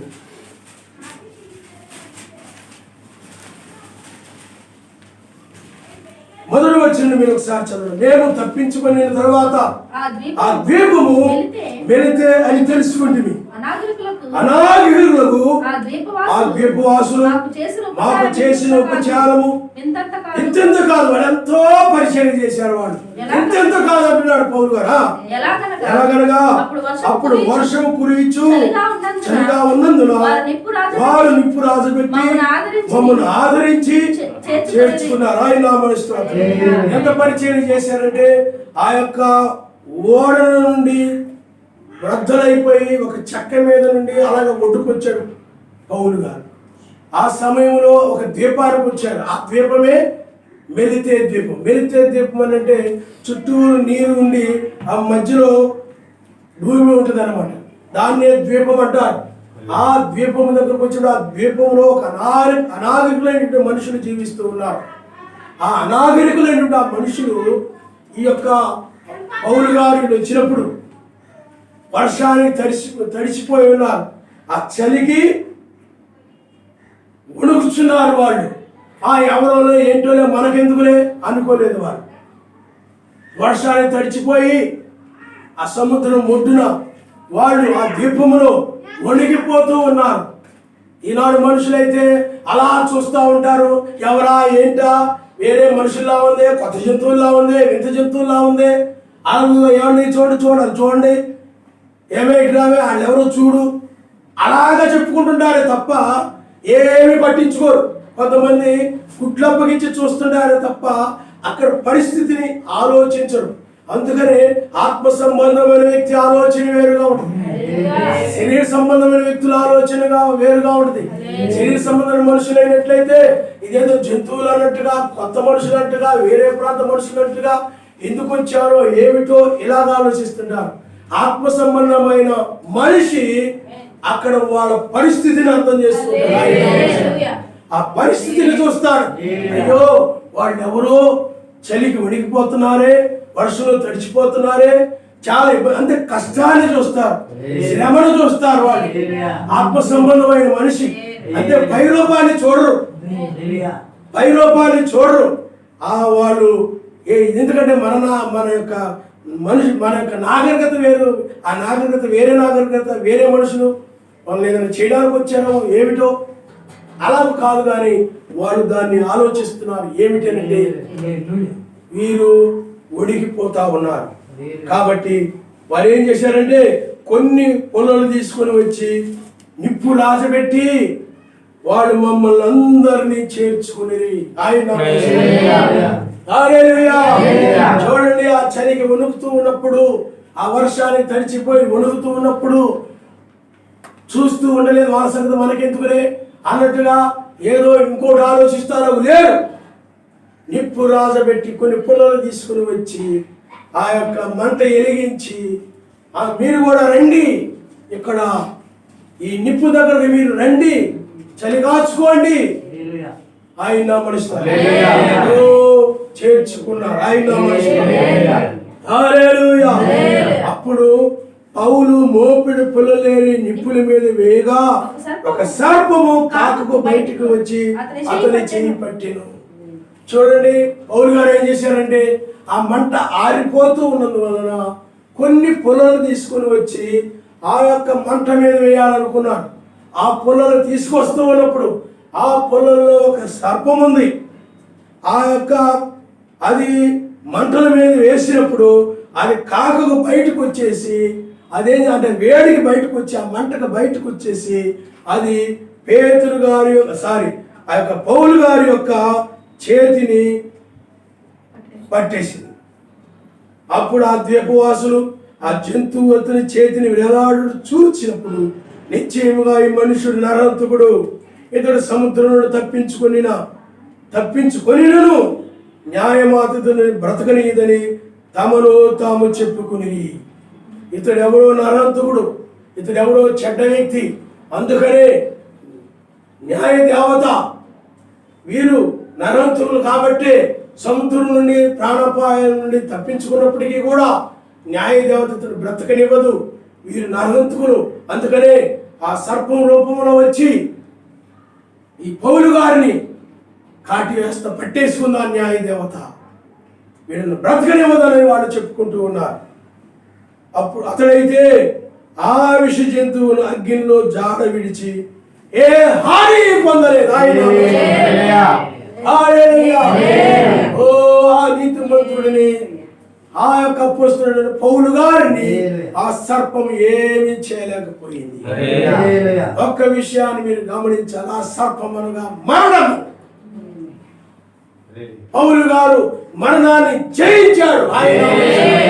అతడు యుద్ధ రంగంలో ఉన్నాడు, అతడు సువార్త రంగంలో ఉన్నాడు, అతడు అపవాది బోధకులతో సిద్ధాంతాలతో పోరాడుతూ ఉన్నాడు అతడు.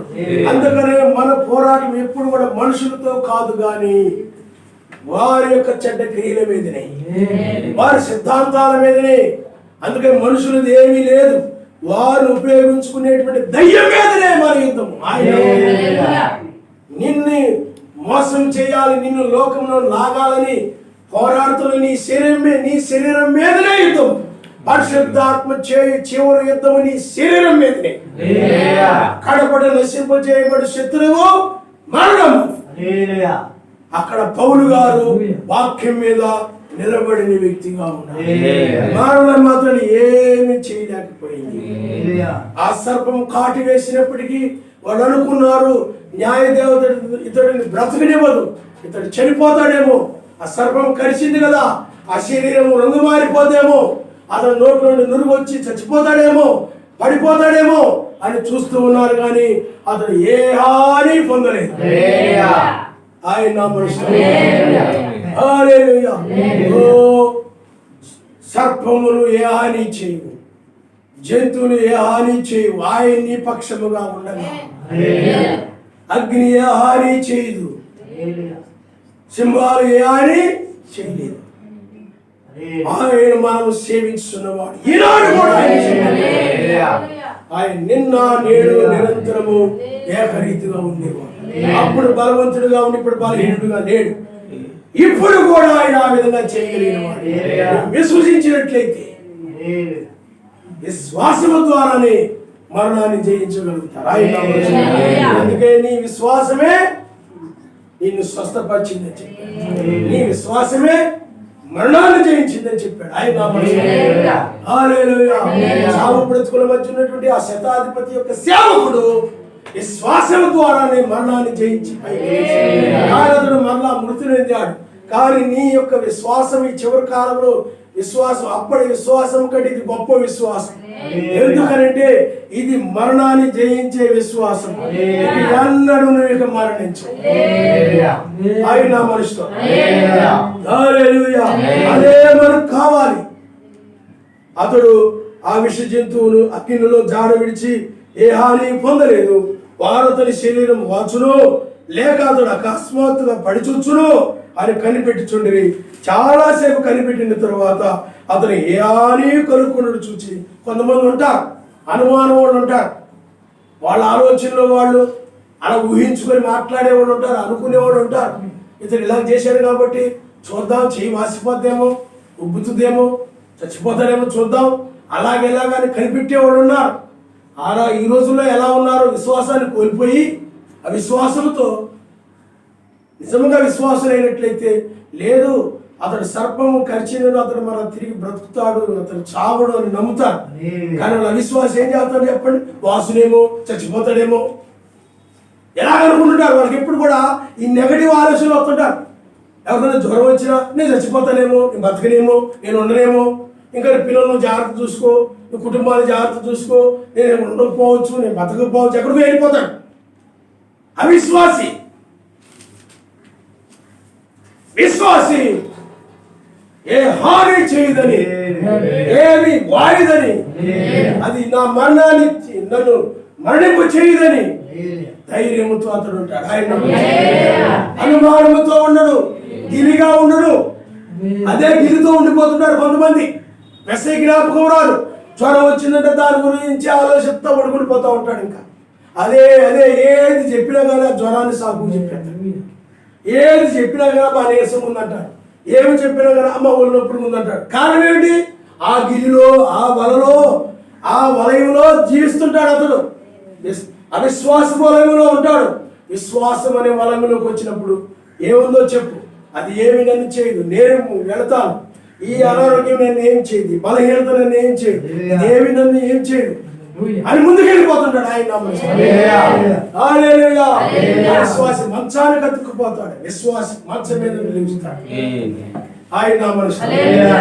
కాబట్టి పిల్లారా అక్కడ చూడండి, అతడు వారు అతని శరీరం వాల్చులో లేక అతడు అకస్మాత్తుగా పడిచొచ్చునని కనిపెట్టుచుండేది. చాలాసేపు కనిపెట్టుచుండిన తర్వాత అతనికి ఏ హాని కలుగుకుండా చూచి ఆ అభిప్రాయం మారారు, ఆ ఆలోచన మారిపోయి ఇతడు ఒక దేవత అన్నాడు. సర్పము గడిచినాక చావలేదంటే నా చిన్నతనంలో మీరు ఎప్పుడైనా ఆయన విశ్వాసం కలిగి ఆయనతో ఆయన ఏం చెప్పాడు దాని ప్రకారం ఉన్నప్పుడు ఏది కూడా హాని చేయదు. నా చిన్నతనంలో ఆ పిల్లల వల్లే నేను ఉన్నప్పుడు ఆడుకుంటుండేవాడిని. ఆ టైంలో నా దగ్గర కొన్ని వైర్లు లేకపోతే బ్యాటరీ బల్బులు ఇలాంటివి ఉండేవి. చిన్న కిటికీ, ఇలాంటిదే చిన్న కిటికీ ఉండేది, ఆ కిటికీలో పెట్టుకునేవాడిని. ఆ కిటికీలో పెట్టుకుని వాడిని రోజు సాయంత్రము ఆ కిటికీలో ఉన్నటువంటి వైర్లు బ్యాటరీలు తెద్దామని బయటికి తీశాను. బయటికి తీస్తే తేలుంది లోపల, అది నా చేతి మీదకి ఎక్కింది. అమ్మ దగ్గరికి తీసుకెళ్ళాను, అమ్మ తేలు అంటే కుట్టి కింద ఇమ్మన్నాను. ఎందుకు చెప్తున్నానంటే అది చేతి మీదకి వచ్చినను దాన్ని నేను పట్టుకున్నప్పటికీ కూడా అది కుట్టలేదు. ఆ రోజుల్లో మా ఊర్లో కానీ ఎక్కడైనా కానీ ఏదైనా పాము వచ్చిందని చంపడానికి నేను ముందు నేను భయపడేవాడు కాదు. పాము కదా భయపడడం కాదు. ఒకసారి నేను ఇంకొక అబ్బాయి ఆ పొలాల వైపు వెళ్ళాం. పొలాల వైపు వెళ్ళినప్పుడు అబ్బాయి తాటి చెట్లు ఎక్కుతాడు అనమాట. సెలవులు వచ్చిన తాటి చెట్లు దగ్గరికి వెళ్ళేవాడు తాటికాయల కోసం. అలా పైకి వెళ్ళినప్పుడు అబ్బాయి తాటికాయలు కొట్టాడు, కింద పడిపోయి ఆ తాటికాయ కొట్టినప్పుడు గుట్ట మీద పడిపోయి పాము బయటకు వచ్చేసింది. అప్పుడు మేము ప్రార్థించాం, అది మా వైపు చూస్తుంది అనమాట. ప్రార్థించేటప్పటికి ప్రార్థన అయిపోయేటప్పుడు అది లేదు. ఆయన నమ్మాలి, ప్రార్థిస్తే జరుగుతుందని నమ్మాలి, దాన్ని చేయగలని నమ్మాలి. ఆ నమ్మకం ఉన్నప్పుడే నువ్వు ప్రార్థిస్తావు. కానీ చాలా మందికి ఆ ప్రార్థించుకున్న ద్వారా ప్రార్థిస్తే ఆయన దయచేస్తాడని, ప్రార్థిస్తే నన్ను విమోచిస్తాడని, ప్రార్థిస్తే నన్ను స్వస్థపరుస్తాడని, ప్రార్థిస్తే ఏ హాని ఏమి కూడా నాకు చేయమని ఒక విశ్వాసం ఉండదు. కానీ విశ్వాసం ఉండాలి. ఏ పని చేసినా విశ్వాసంతో చేయాలి, అనుమానంతో సందేహంతో చేయకూడదు. నువ్వు ఆయన వెతుకుతున్నావంటే ఆయన దయచేయవాడని విశ్వాసం ఉండాలి. దాన్ని దయచేయవాడని విశ్వాసం కలిగి ప్రార్థించాను కనుక అది వెళ్ళిపోయింది. కాబట్టి పిల్లలు ఆలోచన చేయండి. ప్రార్థనలో ఉన్న శక్తి పైన ఉన్నటువంటి వాటిని క్రిందికి తీసుకొస్తుంది. ప్రార్థించడం ద్వారా పైనుండి సర్వశక్తిమంతుడు దూతను పంపించాడు. తెగ ప్రార్థించేవాడు. నువ్వేదో నీలాగా ఏదో అరగంట గంట ప్రార్థన చేసి తెగ ప్రార్థన చేస్తున్నానని పోజు పెట్టడం కాదు. అరగంట సేపు ప్రార్థన చేసి తెగ ప్రార్థన చేసినట్టుగా తిరుగుతుంటారు అటు ఇటు. ఆ పోజులు అవసరం లేదు. ఎల్లప్పుడూ ప్రార్థన చేయమను, ప్రార్థన చేయమను, చెయ్యి. అప్పుడు ఆయన కూడా అలా చేయగలుగుతాడు నీ జీవితంలో. అవసరమైతే ఆయన ఆ విధంగా చేస్తాడు. అందువలన అక్కడ ఆ యొక్క పౌలు గారికి ఏ హాని పొందలేడు. ప్రార్థన వలనే శరసాల నుండి బయటకు వచ్చాడు.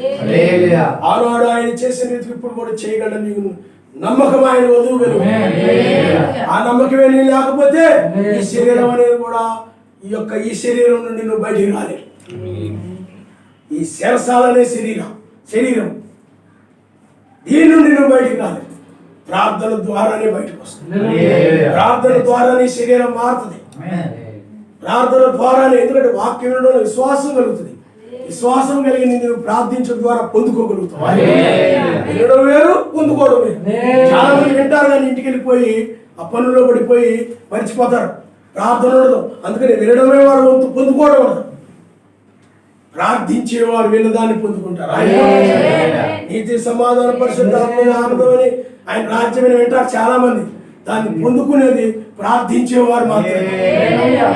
ఐక విచారాల్లో పడిపోయి, ఆ విచారంలో పడిపోయి, ఆయన కార్యాలు మర్చిపోయి, ఆయన పనులు మర్చిపోయి, ప్రార్థన మర్చిపోయి, అన్ని మర్చిపోయి, ఈరోజు ఆదివారాన్ని కూడా మర్చిపోయి ఇలాంటి పరిస్థితుల్లో ఉంటున్నారు చాలా మంది. అలాంటి వాళ్ళు ఎలాగా రాజ్యాన్ని పొందుకుంటారు? పొందుకోలేరు. ఆయన రాజ్యాన్ని పొందుకోవాలంటే, రాబో కృతులు తప్పించుకోవాలంటే, ఆ ప్రయాణాన్ని తప్పించుకోవాలంటే నీవు ఒక ఉపజావలి ఉండాలి, ఆ మెలితే ద్వీపవాసుల వలె ఉండాలి, నీవు ఒక ఉరియా వలె ఉండాలి. అప్పుడే ఆ ఉగ్రతను తప్పించుకుంటావు. పొప్లి అను ఒకడు ఆ ద్వీపంలో ముఖ్యమైన వ్యక్తి. అతనికి ఆ ప్రాంతంలో భూమి నిండెను. అతడు మమ్మల్ని చేర్చుకొని 3 దినములు స్నేహభావంతో ఆతిథ్యమిచ్చాను. ఆ పొప్లి అనబడినటువంటి ఆ ద్వీపంలో ముఖ్యుడైనటువంటి ఆ వ్యక్తి పౌలుని వాళ్ళని చేర్చుకొని స్నేహభావంతో, అంటే ఏమాత్రం విరోధంగా ముఖం తిప్పుకొని ముఖం మార్చుకొని, లేకపోతే కోపంగా ద్వేషంగా వీళ్ళెవరో అవసరం వచ్చారా బాబు అని అలాగేలాగ కాకుండా స్నేహభావంతో చేర్చుకొని ఆతిథ్యం ఇచ్చాడు. ఆ తర్వాత అప్పుడు పొప్లి యొక్క తండ్రి జ్వరము చేతులు వేలు చేతులు బాధపడుచు పండుకుని ఉండరు. పౌలు అతని యొద్దకు వెళ్ళి ప్రార్థన చేసి అతని మీద చేతులించి స్వస్థపరిచాడు. ఇది చూచి ఆ ద్వీపంలో ఉన్న కడమ రోగులు వచ్చి స్వస్థత పొందారు. మరియు వారు అనేక సత్కార్యములతో మమ్మల్ని మర్యాద చేసి, అనేక మంచి కార్యాలతో ఎంతో మర్యాద చేశారు. వాళ్ళు కూర్చోబడి కుర్చీలేసి, బల్లలేసి, అవి తెచ్చి అవి పెట్టి ఇవి పెట్టి ఏవేవో చాలా, లేకపోతే ఏమైనా మంచి జత బట్టలు పెట్టి, లేకపోతే ఏవో, అంటే ఉదాహరణ చెప్తున్నాం, ఎంతో మర్యాద చేశారన్నమాట వాళ్ళు. చూడండి, మేము ఓడ ఎక్కి వెళ్ళినప్పుడు మాకు కావలసిన వస్తువులు కూడా తెచ్చి ఓడలో ఉంచారు. అప్పుడు అపోస్తలుడు పౌలు గారి వాళ్ళకి కావలసిన ఏమేమి అవసరం అవుతాయి, వారికి ఆ ప్రయాణంలో ఏమేమి వస్తువులు అవసరం అవుతాయి, ఏం ఆహారం అవసరం అవుతాయి, ఏం అవసరం అవుతాయి, అవన్నీ కూడా తీసుకొచ్చి ఆ యొక్క ఓడలో వాళ్ళే తెచ్చిపెట్టారు. ఆయన